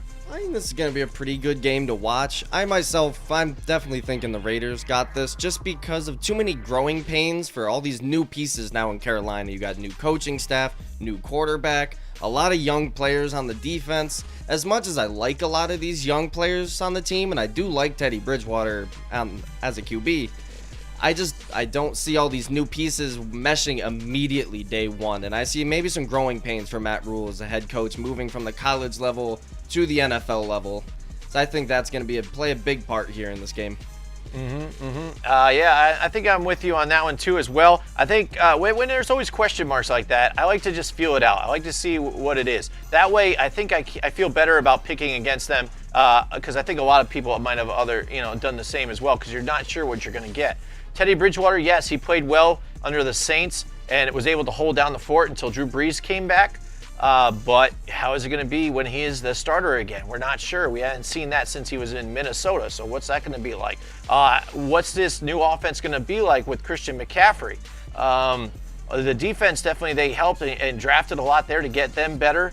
Robbie Anderson, like Joe said, he's there now alongside DJ Moore. So, I mean, is Robbie Anderson going to shine here a little bit now in this college type of offense? But then also, if you look at the Las Vegas Raiders, there's a lot of games that they're in, they just kind of let them off the hook. Is that because of the defense? Potentially, yes. Is it because of some of the offensive play calling, things that they did on third down in the red zone? Yes. Do they need to really key up on Josh Jacobs? Yes, they need to do that. But they have a lot more talent in the wide receiver position. I think it's pretty deep there, and they have a lot of options to go to. Also, Darren Waller was a nice highlight for that team that not a lot of people paid attention to here. Now they do. But now they do. That's what I'm saying. So here in Las Vegas, here their new home, I think they even though they're not playing at home, they're going to show everybody that they're a new up-and-coming team here. I like them here against the Carolina Panthers. All right, up next, we got the Indianapolis Colts with Phillip Rivers as their quarterback against the Jacksonville Jaguars, Gardner Minshew. So you got two new starting quarterbacks in a sense. We know Minshew's been there with Jacksonville, but it was kind of like a weird situation. Nick Foles was there. Nick Foles was the original starter, got hurt. Minshew played a little bit. Foles comes back, takes over the job, and Minshew's like, "Hey, what gives, man? I'm decent." But nonetheless, now there's no more looking over his shoulder. There's no more worry about someone taking the job away from him. He is the guy. He loves to throw to DJ Chark, and why wouldn't you? The guy has performed extremely well thus far. Another player to watch out for, too, is he doesn't really get talked about, but Chris Conley kind of had a decent season last year as well. And they go ahead and they draft Laviska Shenault, who I feel, if not right away, maybe halfway through the season, is going to tear up the league, as a slot receiver. I don't think you can put him out on the outside. He's not fast enough, but I feel like he could really kill defenses if you put him in the slot. Another interesting thing about Jacksonville, no Leonard Fournette. That's right. They just flat out cut the guy. I feel like that move wasn't a business move. I feel like it was a personal move from Doug Marrone. I don't think that the two ever got along with each other, and it just got to the point where, like, you know what, we can move on from him because we have depth behind him. So look for Chris Thompson, ex-Washington football team running back. I know I almost stumbled on that one, but look for him to be that running back catching the ball out of the backfield. I don't think he could be that kind of grind out type of running back. They're going to utilize some of their rookies for that kind of role in terms of running between the tackles. But nonetheless, Jacksonville coming back with a healthy offensive line, a good offensive line, and their defense. Their defense is taking some shots. I mean, no more Calais Campbell. They move on from Jalen Ramsey. It seemed, and they just recently traded Ronnie Harrison, their starting safety, away, along with Yannick Ngakoue, their best pass rusher. So there's a lot of question marks with Jacksonville. Are they setting themselves up for failure to maybe hopefully suck for Trevor Lawrence? For Trevor Lawrence, or is this kind of like a future move that they're going to potentially make later on? But Indianapolis Colts, defensively, love their defense. They're a young defense. They're up and coming. Nobody's even giving them really that much credit as a defense, but they pull off a huge trade and get from the 49ers DeForest Buckner, an absolute juggernaut inside who's going to wreak havoc up the middle. And that's something that they've been missing. Now they get that in Buckner. Also team him up with Justin Houston on the edge. This team, along with their young core at linebacker, they're going to be pretty deadly up front. And then don't forget the corner they drafted last year, Rock Ya-Sin. He played pretty darn well his rookie year, and he's only going to get better. So watch out for him as well, and Malik Hooker in the back end. But Colts on offense, Phillip Rivers. Colts fans are getting a little excited. Well, we moved on from Andrew Luck. What are we going to do? We're not buying into Jacoby Brissett. They bring in a vet like Phillip Rivers, who is an accurate passer. Sometimes he goes a little crazy because he doesn't have time to throw the ball and ends up throwing picks. But this year is going to be way different. He's behind one of the best offensive lines in football. He's going to have a ton of time to throw the ball. And a backfield that potentially could be right up there with any other backfield. If Jonathan Taylor can pan out as a rookie and Marlon Mack out of the backfield, this team could be dangerous in this division. So I feel like the Colts, because of that veteran leadership that Phillip Rivers brings, and Jacksonville with Minshew coming back and some holes on defense, I feel like the Colts are going to take this W. All right, I see Zach coming into the comments, said the Jags are taking an L, 27-14 for the Colts. And I'm right on there with you, Zach. I don't think the Jaguars are going to be able to just have a consistent offense. You're going to see them having to be one-dimensional. They just got rid of Fournette. All they got back there, you got a receiving back, and you got an unproven back. I really don't know much about it. I think it's something Nozigbo. I don't know how to say his name, in all honesty. But I really like this Colts team, though. Last year you saw them even without a guy like Phillip Rivers going 7-9, and you add on a QB like Phillip Rivers, and this is going to be something special to watch. And I really think this team has a chance to take the division even this year, maybe even make a big playoff run. We'll see down the road, but I think it's obvious who I'm taking. I'm taking Colts in this one. On to you, Jimmy. Bunker Jim. Yeah, you know what? I think there have been too many words spewed about this damn game because it all comes down to one thing. Honey Badger don't care.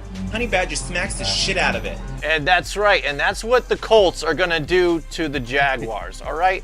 They don't care. The Jaguars have just proven time and time again how incompetent that they are, that no player wants to even be there. I don't even think Gardner Minshew wants to be there right now. You know what I'm saying? He wants to try and get an acting role right now in another Napoleon Dynamite movie. See, that's what he wants to do. He doesn't even want to be there. All right, the Colts, again, we've talked about this team, up and coming. They had the problems last year due to injuries, things like that. But now, again, they've got another running back in the backfield that's going to be great for him. And Jonathan Stewart, what's his last name? Jonathan Stewart? No, that's not Jonathan Stewart. Jonathan Taylor. Jonathan Taylor, yeah, sorry. But yeah, they're up and coming. Their defense is lights out too as well. I think they're just going to dominate this game. It's not even 27-14. I'm saying it's going to be 23-10. That sounds about right. It's aggressive. I am aggressive. Another person to watch out for is Paris Campbell in his second year. I can't see you. You're not even on the screen. I know. I don't even know where you are. I'm here. He's hidden in his bunker. I am. I'm in that hidden voice in your head. That's what it is. I don't think so. There you go. I'm right here. I'm right here, Joe. There he is. They need to lock me up out here because I get so excited about some of these games. I start losing names and everything, and I get hyper. But I am here. Comes out. All right, so the next game we got on the docket here is the Cleveland Browns at the Baltimore Ravens. Ravens, who had a tremendous season last year. Lamar Jackson vastly improved his passing game. And you look at this kind of like this weird trickery option type of offense that they run. It sounds like out of camp, though, they're going to switch gears a little bit, and they want to be more of a balanced offense. So that's going to be interesting to watch. I still feel Lamar Jackson is going to be you definitely need to account for him, because if you give him a lane to run, he's going to take it and hurt you badly. So Baltimore Ravens, they did improve their defense, believe it or not. Their defense was pretty darn good last season, and they have a few younger linebackers coming in this year who look like the two rookies that they drafted are going to start right away. So watch out for them to kind of dip their toe in the water, trying to get acclimated to the speed of the NFL. They might struggle a little bit early on, but down the stretch, I feel like they're going to be better for it. The Ravens offense, they have Marquise Brown yet back again. He was injured last season, his rookie year. He showed some flashes, but now that he's healthy, if he can stay healthy, he could really be kind of like a huge impact this season for Lamar Jackson. Definitely going to be his go-to guy. And Mark Andrews at tight end, you know they're going to utilize him. He's very dangerous, especially over the middle. And the Cleveland Browns, they've kind of been on a hype train 2 years ago, and now that train has probably crashed into a brick wall at this point, because even though they have a lot of talent on the offensive side of the ball, it seems like they can't get it done. Jarvis Landry, Odell Beckham Jr., Nick Chubb, Kareem Hunt, just to name a few, and Baker Mayfield, as much criticism as he gets, I feel like you can't put it solely on him because his offensive line hasn't been the best to protect him. Look for this season with an improved offensive line to hopefully give him more time to have plays develop and get rid of the football, along with that crazy backfield of theirs to run. This game, I feel, is going to be closer than people anticipate. I don't think the Browns are going to win. The Ravens are going to be just a little bit too much for Cleveland, and the Ravens will win at home. All right, I see Zach putting in another comment here. He's got Ravens over the Browns 24-10. And I could definitely see the game going a similar way to that. You might see the Browns pull off a big chunk play. You know, you got Odell, you got Jarvis. It's bound to happen. But the Ravens, there's just too much there. You got a juggernaut defense. You got one of the best offenses, if not the best offense in the NFL right now. And it's just going to be way too much for the Browns to handle, despite having all these playmakers on offense. Go ahead. I don't know what I was going to say anymore. Oh, Bunker Jim, what do you got? Oh, wow, man. There's... All right, yeah, so I'm taking a look at this again and hearing what I've been hearing out of camp. I'm going to take that all in consideration.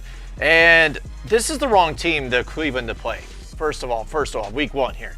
You do not want the Baltimore Ravens week one, because the Cleveland Browns have been pretty bad in training camp, not being able to connect, a lot of drop balls, a lot of miscues here and there. Can't get this offense together at all, and they're going to meet this Ravens defense here.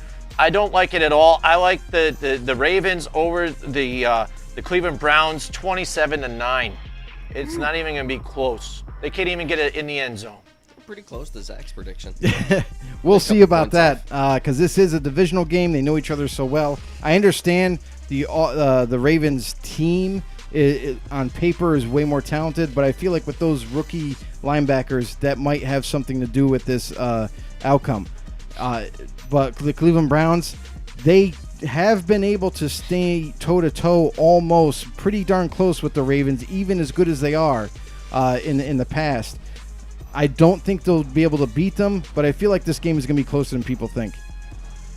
And next up, we got the L.A. Chargers, the Derwin Jamesless L.A. Chargers yet again, against the at Cincinnati Bengals. This one, to me, was kind of a little bit harder to pick because now that Derwin James isn't there, I know it is a big loss, but I feel like the additions that they've made to this defense, you just gave big money to Joey Bosa, Melvin Ingram. You kind of gave him a little boost in his salary to keep him there and keep him happy. But also, they have a young rookie in Keith Murray, who I feel is going to be a dangerous rookie this year. I feel like he's not even being really talked about, honestly. But he was definitely my favorite linebacker coming out in this past draft. I think he's going to be an amazing player for them now and in the future. But even though they don't have Derwin James, they have a pretty solid cornerback group. So I feel like that's going to play it's going to play a part in this game, especially against a rookie quarterback in Joe Burrow. And yes, A.J. Green is back with Cincinnati, healthy. He's looking to stay there for the rest of his career. Apparently, that's what A.J. Green says. But Tyler Boyd, a very productive receiver. Joe Mixon got his big deal as well to stay in Cincinnati. But I'm not really high on Cincinnati's offensive line still. They still didn't really do a lot. Yes, they made a draft pick. They got their rookie who's going to start on the right side, I believe. And I don't know if that's going to be enough. I don't think they've really improved in any other area across the offensive line. And defensively, as much as I do like their corner in William Jackson III and their safeties, I feel like they're really extremely weak at linebacker, and I feel like that's going to play a big part in this game. I know people are kind of like hesitant to pick the Chargers because of Tyrod Taylor as a quarterback, but I've seen Tyrod Taylor play decent quarterback with the Buffalo Bills. He can do it, and I feel like he can do it with this team. Look for Keenan Allen and Austin Eckler to hook up with Tyrod Taylor often in this game, and not to mention also Hunter Henry at tight end. And I feel like that's going to be able to carry him enough to get more points and let that defense kind of attack Cincinnati and Joe Burrow. I got the Chargers in this one. All right, I see Zach tuning in again. He's got Chargers over Bengals 21-3. And I don't see it being quite that bad. I think we're going to potentially see Joe Burrow's first touchdown here. He does have a lot of explosive weapons on this offense. You got Green, you got Ross, who's healthy for at least 2 games. Or half. And you still got Mixon, who's been trending up every season now. I still have the Chargers being able to edge this one out because you got a rookie quarterback against arguably one of the top pass rushing duos in the NFL, and I just think you're gonna see some pretty rough decisions being made. A lot here. of pressure being made. Yeah, it's gonna be a rough one for Burrow, but I think it'll be a little closer. I'll give it like 24-13, maybe squeak a touchdown in there for him. Bunker Jim. All right. The Los Angeles Chargers here and the Cincinnati Bengals. This is the one everybody has been looking forward to this week. I mean, it is lighting up the internet. Is it? Yeah. It is? Yeah. I'm not looking forward to You it. guys don't get my sarcasm, do you? All to right, tell. so yeah, taking a look at this one again, I think the easy one to go with is the Los Angeles Chargers. Tyrod Taylor, more true, less turnovers of a quarterback here. Austin Eckler, speedy back there. I like that as well. You got some great wide receivers. Defense is solid too. You're missing Derwin James, so that's a major factor here for them. You know, when they if you look at their wins and losses when he's not in, it's pretty significant. But I have been hearing a lot out of the Bengals camp here. Joe Burrow is command on the line, at the line of scrimmage with the team. I like that they have Joe Mixon there and getting him locked up in a better deal here as well. And Mackenzie Alexander's playing really well on the defensive side. So I'm hearing a lot of great things about him. I think this is going to be a closer game than people think, than what Zach says and Cody said. It's going to be a little tighter. But I think Joe Burrow does enough in this one to pull off a win against the Los Angeles Chargers. Wow. Impressive. Yes. Most impressive. I am impressive. I wish I had the little sound thing. I could have played that. Yeah, sorry. All good, Jimmy. I got it. Stupid idiot. Oh, wait, not that's not the one. Wow, that's backfired. Yeah, there you go. That is correct. Okay. We'll go with that. Next up, we right, that got one. the Tampa Bay Buccaneers. The Tom Buccaneers, or the Brady, the Tampa Bay Brady's. Nope. Nope. At New Orleans Saints. So the Buccaneers coming in, now they got Tom Brady. Everyone's hooting and hollering, we're going to go all the way to the Super Bowl. We got Tom Brady.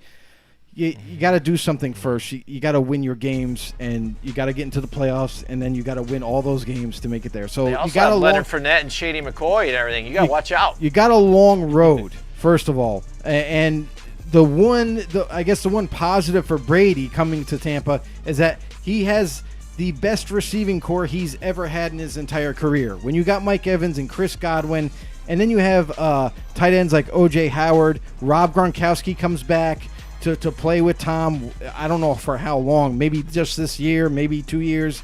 We'll wait and see if his body holds up. And the other thing, too, is this defense that Tampa Bay has. It's kind of like an underrated defense, in all honesty. They have very young corners, but down the stretch last season, it looked like they were playing pretty solid ball. And I feel that another year under Raheem Morris as the D coordinator, they're going to be even better for this season. Not to mention the defensive line, which was kind of banged up last year.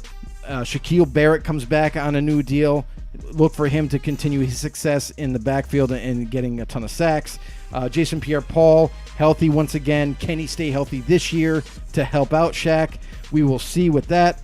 And like Jim mentioned, you have Leonard Fournette in the backfield. He's not going to be a major contributor right away. He might get the ball a few times this week, but he still needs to learn that playbook. So Ronald Jones looks like he's going to take the rock early on. But I definitely expect Leonard Fournette to be the feature back going forward after he gets the playbook underneath him. And then as far as the Saints go, we all know the New Orleans Saints. Drew Brees is back yet for another season.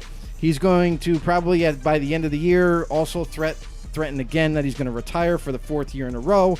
But nonetheless, the Saints are definitely have made this offense a little bit better. I know it might be hard to believe when you got Alvin Kamara and Michael Thomas, two of the best playmaking weapons in the NFL. But they also add a receiver to pair up with Thomas in Emmanuel Sanders, who I think is a excellent addition. You pair him up, he will definitely get open for you. And also when you have a tight end like Jared Cook to kind of to run down the seam and catch balls from Drew Brees. And a lot of people were down on Brees last year because they're like, oh, well, his stats are down a little bit. Doesn't have as many passing yards or whatnot, not as many touchdowns. Well, he was injured, by the way, last year for a few games, so he did miss some time.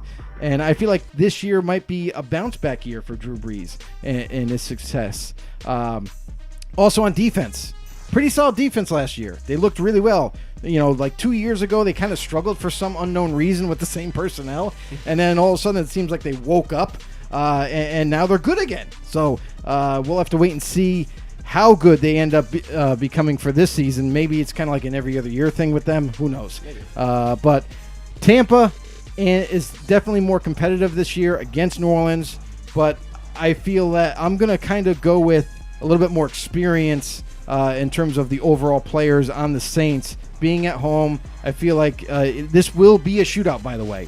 It's not going to be a kind of slow, drug out game. But nonetheless, I got the Saints in this one, beating Tom Brady in the first week. Oh, man. Winners don't use drugs. Okay. And that's why the Saints are going to win. See Zach coming in again. He's got Saints going over the Bucks 21-17, coming down to the last drive. I don't particularly know why that's surprising, but yeah, I know. Why is that surprising? There's a big surprise. Anyways, I agree with a lot of Joe's points. He basically took just about everything I was gonna say. But I also see this game being a shootout coming down right to the end. Yeah. But I just see Drew Brees, he's been with this team for a while now. He's been with Thomas. And while Brady, I don't think he's going to have any trouble with the playbook or nothing. No. He's not going to come. He doesn't have perfect chemistry with these guys day one. As much as they've practiced, much as they've prepared, they've not played regular season games together while Drew Brees has been with these guys. True. I think that's going to be just enough to give them the slightest edge at the very end. All right, yeah. Bunker Jim. Boom, shakalaka. There he is. Jeez. Cody, giving you everything here about Tom Brady. Tom Brady, the best part about him being in Tampa Bay is that he's closer to the massage parlor that Robert Kraft visited. That's the best part about being in Tampa Bay for Tom Brady. Sheesh. Besides that, he will be playing a game against the New Orleans Saints and Drew Brees, which I think he rivals Tom Brady here for being one of the greatest quarterbacks of all time as well. And people can argue with me on that point all they want. They say greatest short quarterback. What is that? What's the difference? If you're shorter, aren't you at a disadvantage, but you're able to perform just as well as others that are taller than you? So wouldn't you be in the same category? But I digress here. I'm sorry. Cody, you want to read that comment? Zach chimed in again with his. He's got to go and interrupt my Right? speaking and everything. What is it? Was there breaking news No, or no, something no. like that? Like what the hell is No, this? Here we just go. more stuff on the Bucks. Yeah, there you go. What is it? Everyone, he just commented. Everyone thinks the Bucks. I can't let this go, Jim. All right. Everyone thinks the Bucks aren't going to be good this year. They have a lot of skill, old skill, but skill. Zach, I really wish you watched our show more. Here's what I'm going to say about this is, no, it's quite the opposite. There's a large amount of hype about the Buccaneers this year because they have Tom Brady pairing up with this offense. If anything else, everybody's on this huge hype train, much like they were when Cleveland added Odell Beckham to pair up with Jarvis Landry, and everyone's like, oh, well, the Browns are going to win the division. They're going to go to the Super Bowl. That's kind of the hype that they're putting the Buccaneers into. So it's nothing short of being hyped up enough. So it's quite the opposite. Buccaneers are definitely being hyped up, and it might be, not necessarily to their fault. I still think they're going to be a good team, but I'm not ready to hand over the keys just because Brady's there and say, yep, they're going to win the Super Bowl and everything. Definitely could compete in the division, but that's it. Pirate hooker. Yeah, he said the O-line, though. Yeah, what about the O-line? Well, you got 2 bookend tackles here in the draft, but how are they going to be perfect right away? And that's not a given. Well, all they added was Tristan Wirfs, which is a really good right tackle for them. But all in all, we have to see if he pans out. That's one thing. I hear you there too as well. Yeah. All right, but thank you for the comment, Zach, and for interrupting me. But anyways, okay. All right. Yeah. Everybody knows about the weapons here that they have in Tampa Bay. This is going to be a drag-out, knockout fight here between these guys. This is the matchup we've been waiting for, really, in this whole thing. You get to see these 2 guys duel each other twice in this division here, and potentially if they both make it to the playoffs, you get to see them again. So it's going to be very exciting. Both offensive powers here. Defense, they're great on defense as well. Unlike Zach here, I'm going to go a little closer. I'm going to say it's going to be a 27-24 game. You see, these defenses are tough, but they will bend and break a little bit here because there will be some stops and some field goals are made, but there will be some scores. It's going to be exciting, and I see the New Orleans Saints taking out the Tampa Bay Buccaneers again, just because, like Cody said as well, they need to bend, they need to blend together, they need to get this thing going. Drew Brees has been doing it with these guys for years here. They have it all together, and even the defense too as well. They've been playing together for so long. The chemistry is there, and they play well here at Mercedes Dome here too as well too. You can't take that out of there. So. For sure. Next up, the crowd's going to be big. The big crowd. Next up, you have the Arizona Cardinals at the San Francisco 49ers. Divisional game here, and this, I know, like some people when they think about the Arizona Cardinals are like, Niners are going to wipe them. They made it to the Super Bowl last year. They're going to crush the Cardinals. They don't stand a chance. But if you pay attention to last season, the Arizona Cardinals beat the 49ers. The Arizona Cardinals can compete with this team, and now they're even better. Think about that. But, I mean, here's the thing is Arizona Cardinals, they have a lot of weapons. Their defense is way better. But the 49ers, because of this offseason, because of how strange it's been, because you have to almost go with the teams that have continuity already and have stayed together for several years and know each other really well, I feel like the 49ers will edge out Arizona. I think Arizona gives them a run down the stretch, but I feel like the 49ers and their immense defense is going to hold up just enough to get the Niners a win. All right, Cody, what do you think? All right, I think, I guess the pace of the game is going to play a big part in this. We all saw last year San Francisco's unique ability to just almost take the air out of the ball, have these extremely extended drives. Now we saw in the playoffs, Garoppolo only having to throw less than 10 times most games. They're just running. You don't even know who's running half the time. Mostert, Coleman, they're all over the place with their backfield. But I just see them being able to keep the pace under control. They've been together a bit longer than a lot of these young players on the Cardinals. Right. I like the Cardinals a lot going forward. Yes. But this is a rough way to start the season. And I think the Niners are probably going to edge this out. Not by a lot, because they're not a high-scoring team most of the time. But I think it's probably going to be a 10-point game. Not sure how many points are going to go up. Depends on some big plays. Bunker Jim. That day on, I was going somewhere. I was running. There you go. And that's what the San Francisco 49ers, they're going to be doing that there. Raheem Mostert, he wanted to let everybody know that he is on the scene. He's a big-time running back here, wanted to get a sweeter deal. The Arizona Cardinals, though, are a better team. They are going to play them tough. It's going to be a real knockout, drag-out game. At first, I thought maybe a little low scoring here. It's going to be tough, but I'm going to say it's going to be 14-10, San Francisco 49ers. All right. Makes sense. Next up, we have the Sunday night football game. The Dallas Cowboys at the LA Rams. This one is definitely interesting. This will tell us a lot, especially about the Rams. We know that the Rams down the stretch last season, they struggled. I know some of it you can contribute to injuries on the offensive line, but I can't buy that. Like, I need to see something from Jared Goff a little bit more. I need to see him deliver when times are tough. And it's not like he has a shortness of talent around him. He's definitely got the receivers to throw to. When you got Cooper Kupp and Robert Woods, a.k.a. Bobby Trees, what's not to love to throw to? Plus, you have 2 tight ends, not 1 but 2. You have Tyler Higbee and Gerald Everett, who can contribute in this offense. In the backfield, it's kind of a little bit of a mixed bag this year. No one really knows for sure who's going to start. Some people point at Darrell Henderson. Some people say Malcolm Brown. Some people say the rookie Cam Akers. Although I do feel over time Akers is going to be the guy down the stretch. There's a lot of question marks there. But defensively, we talk about question marks. Defensively, they're weak, guys. Corey Littleton's no longer there. They don't have as good of a cornerback duo like they once had. Yes, they got Jalen Ramsey. Sure, they paid him a boatload of money to keep him there. But opposite him, who's there? Nickel Roby-Coleman? I mean, really? Like, is that going to be your answer on the other side? So I feel like there's more holes on this defense than there ever was. Yes, they got Aaron Donald, a beast up the middle, but they're missing out on some of the pass rushers that they once had on the edge. I feel like the Rams in this kind of unique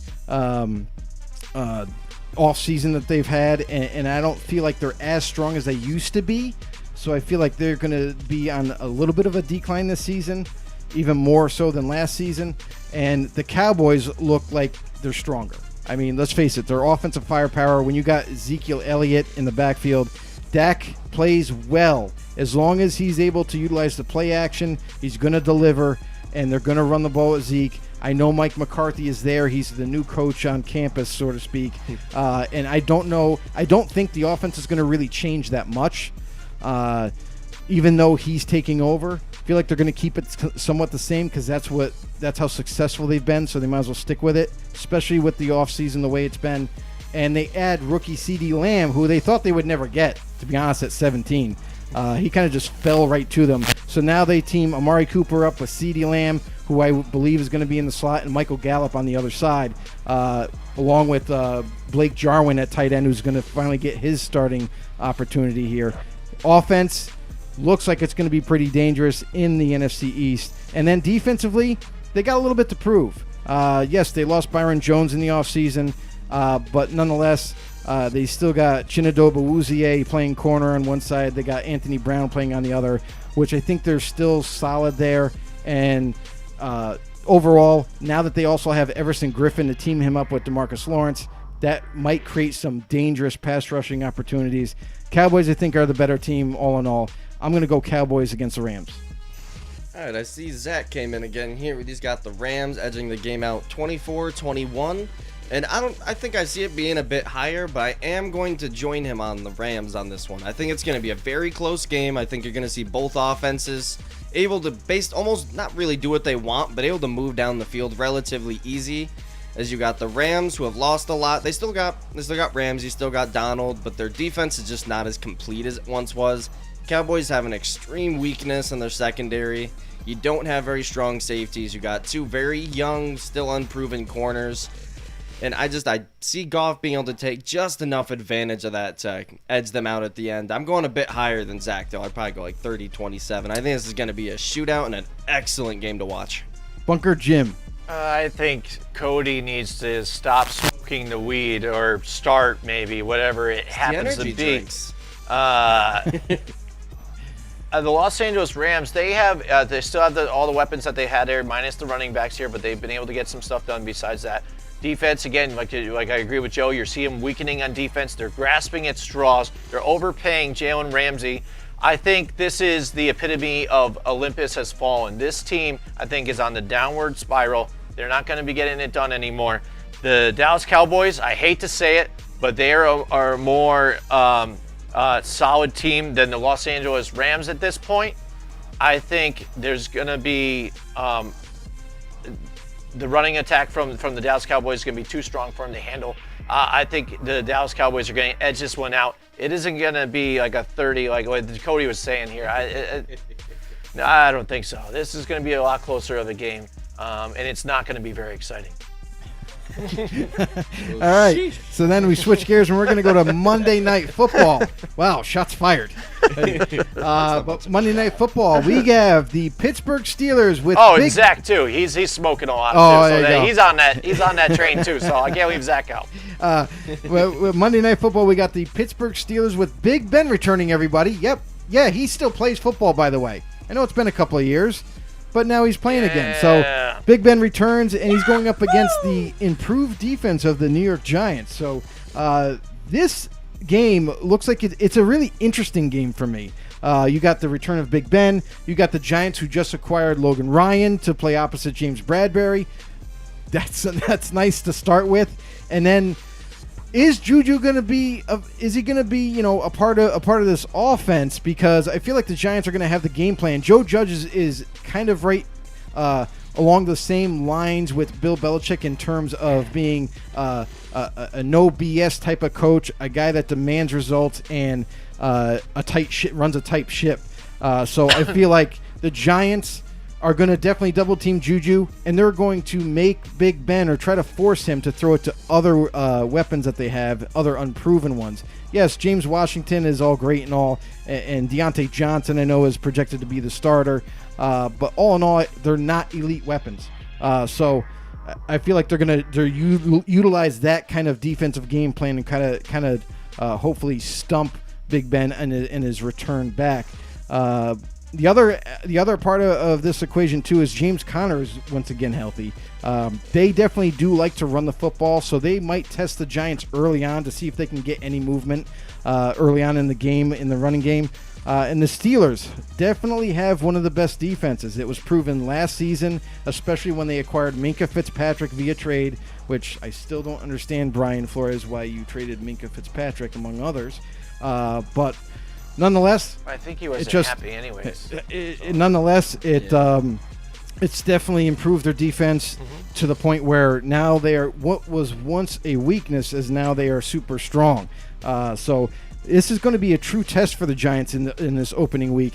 Will Big Ben be the same guy that we've seen 2 years ago? That's going to be a big question. But the Giants on offense, I feel that the Giants on offense, as long as a quarterback name. Go.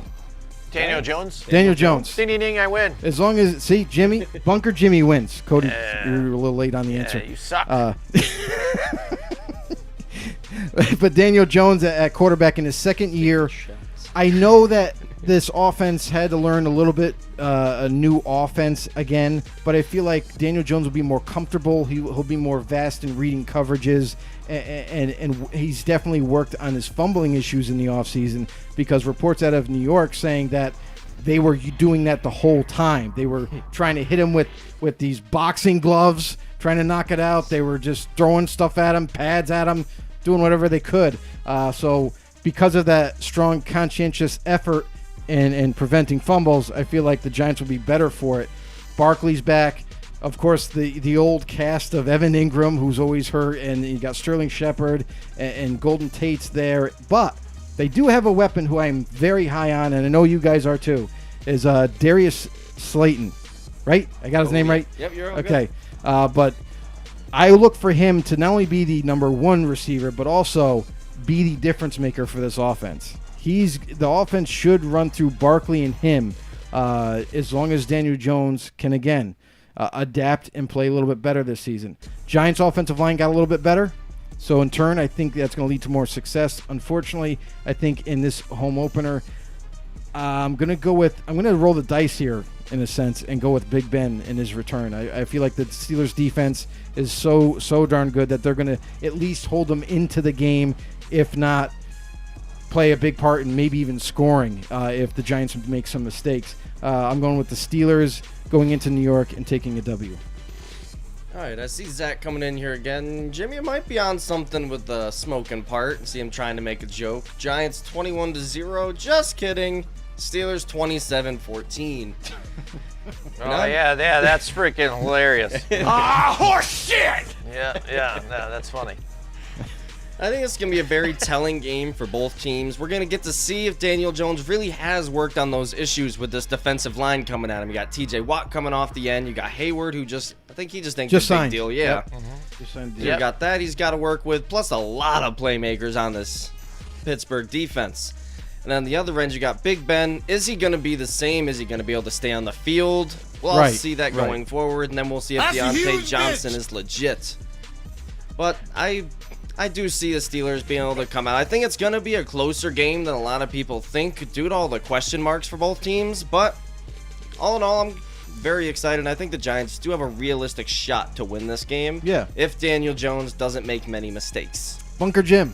All right, so did you actually pick the Giants on that one? Is that what you said? Oh, no. I was going to say, because at the end, you're like, they have a really I said good they chance. have a chance. They have a chance, so you're saying there's a chance. Yes. Oh, okay, all Not right. ruling them out. All right, yeah, all right. Let's take a look at everybody. Hey, everybody, what's going on? Hey, all there's right, Bunker so Jim. I like what everybody said there too. I agree with what you're saying. Cody touched on it, I think, a little bit here. TJ Watt out there, I see him having a big day. A lot of people overlook him because of his brother, his bigger name in a sense, but he is just about had the equivalent, if not better, stats that JJ Watt has, and kind of looked down, I think, just because he's the younger brother. All right, so he's going to have a great game against his team. His team is fresh, got their newer pieces on offensive line. They are going to be tested. I think this is a great team for them to face first, because it's not a super great team overall, not spectacular, but they've been in that upper echelon and they're a good group, a tough defense. This is a great game for the Giants to face, and I'm interested to see how they're going to come out in this one. I think they can go toe-to-toe with them at points, like Cody had said. Right. But again, like Joe had said, better defense by the Steelers, and when it comes down to it, we have also said this together, a group that has stayed together the most, have more continuity. They've been there. The Steelers, a lot of the same names, same faces there, same offense going. I like the Steelers in this one, but I am definitely excited to see how the Giants are going to face this team. For sure. And this is definitely a game that I'm excited to see this game because much like you guys are interested to see how your Giants hold up to a Steelers defense, and who knows what's going to happen with Big Ben. We can't wait to see that. But I really am. I'm not going to say high on the Giants, but I'm excited for the Giants fans because I believe that if they can stay healthy, especially on offense, and now with the upgrades on defense that they made, I feel like they can be pretty darn competitive in this division. I think their ceiling got higher. That's what it is. I think they're near the middle basement in a sense right now, but I think with the weapons that they have got, or the players on defense, trading in Logan Ryan, things like that, and getting away from the toxic players like DeAndre Baker, and others. Bye-bye. I think it's just a better overall nucleus for them on defense. You're not worried about giving up the bigger play like they did last year with Antoine Bethea, which I couldn't stand. So it's a different face here. So. Yeah, and not to mention, I am very curious on the matchup when you have Andrew Thomas go up against TJ. That's going to be a big. That's going to be a big test right there. Yeah, absolutely. Nonetheless, we're going to the last game of the week. It is the second Monday Night Football game. All right. The Tennessee Titans at the Denver Broncos. This one is interesting in a couple of different ways. The Denver Broncos, everybody's kind of hyping the Broncos offense up and saying, well, they got Jerry Jeudy in the draft and KJ Hamler, and they look phenomenal in practice. There's one problem with that. They look phenomenal in practice. This is not a game. It's practice. That's right. So listen, we talking about there you practice. Go. My man Allen. Not a game. We talking Tell about him. practice. That's right. Practice. See, it says right there, AI knows. So, the Denver Broncos, listen, we'll see how good these receivers are going to turn out. Now, there's two rookies playing opposite Cortland Sutton. Will they just come out and be the consistent, addition that they needed opposite Sutton? We'll have to wait and see on this. But Denver's offensive line, not a real great offensive line. I feel like they're going to struggle at times, and I think with the Tennessee Titans now healthy defense and Jadeveon Clowney, everybody, this is going to be dangerous for Drew Lock. Drew Lock, yes, of course, he's shown some flashes here and there when he was starting. But in this opening week, I feel like Tennessee, we've talked about this over and over, and we're probably going to beat it like a dead horse throughout the season, but because of this offseason, the way it's been, you almost have to tend with teams that have been together and played longer together. So yet again, I feel like this is going to play huge in this game more than anything. You got Tennessee Titans that didn't really lose anything. They've been playing. Ryan Tannehill is having a career with the Titans with this offense, not really having to rely on him as much as Miami did, and kind of with all that pressure. So now that he has Derrick Henry to just kind of hand the ball off to, Denver's going to have to try to stop this run game first and foremost. Another point I want to make is Von Miller is no longer with Denver. Von Miller's out for the season, everybody, due to injury. So that's another big loss for Denver's defense. And I feel like what was once the no-fly zone is now the no-run zone. So that's going to be a nice test for the Tennessee Titans to run on them. If they can't, I feel that Ryan Tannehill and A.J. Brown and company, like Jonnu Smith and maybe even Corey Davis makes an appearance, because it is the last year of his contract, his rookie deal. So he's going to want to show out. But all in all, I feel like they have too many weapons where Denver is still inconsistent, young, unproven, where that could play a role in this game to the point where I feel like the Titans are going to come in. And if they happen to get a two-touchdown lead, I feel like they're going to kind of run away with this game in the end. So I'm going Titans to win in Denver. All right, I see Zach coming up in here again, and I see he actually made a 1 point at least similar to you. He's got Titans over Broncos. Easy win for them, 24-7 after that injury to Von Miller. How is this easy? He thinks that's going to help Derrick Henry get going early. And I'm going Titans over Broncos all day. I don't think the Broncos are going to be able to get their offense looking too good. You got too many rookies coming out in their first game ever. You got Noah Fant, who's still unproven despite a lot of people thinking he's going to have this big breakout year. Right. And Drew Lock, he's only started a handful of games. We've seen some, explosive plays here and there, and he's led them to some wins. But that's only a handful of games, and you're going against the team that was like the big playoff story last year. The Titans are looking to prove to everybody that they are legit. Mm-hmm. They are competing for the Super Bowl, and they are not going to back down. I think Titans are going to take this game. They're going to get ahead early. And if Drew Lock starts making any mistakes, this is going to get really ugly really fast. I'm going Titans. Bunker Jim. Yeah, all right. Yeah, I'm going to agree with you guys, too, as well on the Titans. Everything you said is wonderful. I like it all. Drew Lock again. Yeah, Cody knows I have not been high on Drew Lock. I don't understand how everybody's big on this, especially like when you said you got two new wide receivers in there, plus all you had from before was Cortland Sutton. Again, and your running backs are a shuffle of guys. I know they said they're going to go with the two split backs now.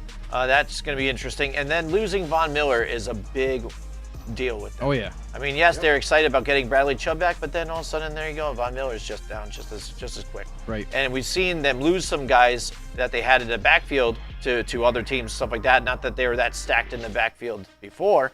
Chris Harris is no longer there. Exactly. But Tennessee, like Joe said as well, their defenders, some of them were injured last year during the whole playoffs, and now they're back even. And now you got Jadeveon Clowney on there too to add a little extra pressure. And the Titans weren't so bad without utilizing Derrick Henry here, but then once they opened up, it's like that box that they had forever, and then they unleashed it on people finally. They're like, now you should see our full potential of what we can do. And having a competent quarterback back there instead of Marcus Mariota, I like the Tennessee Titans all day in this one. I might even agree with Zach on this one, 24-7. I like that one. I don't even know if the Broncos can even get a touchdown out of this team right now. Yeah, it's a lot of unproven players, and let's face it, Drew Lock isn't the most solid quarterback for Denver. As much as John Elway says, he reminds me of myself. Really, John? I don't see it. He might have the mobility that you used to have. Yeah, maybe that's it. That's but where the parallels are. I really don't see him being anything like you. And I don't know why you still have a job. So it might be for comments like that. It could but be. we'll see. But that wraps up our Week 1 picks. Absolutely. Yes. So Bunker Jim is off. I think he's in Afghanistan in the bunker somewhere. How'd he but get there after work? But yeah, it's it's online, bro. Yeah. That's how we do it. Don't He even just understand. he gets the work done and ships it to you. That's what we do. So I mean, so there you have it. We got our Week 1 picks. We talked a little bit about some big news that we had with signings and so forth. We also covered ESPN's Power Ranking system, which still sucks. It's a broken system. ESPN, you suck. Yeah. I hope you hear this. No wonder You why suck. everybody's leaving. You know what I'm saying? They're jumping ship, going to Fox and NFL and everything. No kidding. Yeah. And it's funny you bring that up because, like, you look at Fox's cast, and it seems like they just get all what was once the better part of ESPN to go to Fox, and Fox excels, and there's really nobody left at ESPN. The only guy that's left on ESPN that's any good is Louis Riddick. Yeah. You know how we feel about him. We love that guy. Yeah. Because he's unbiased and he knows football. So, but that's it for our show, everybody.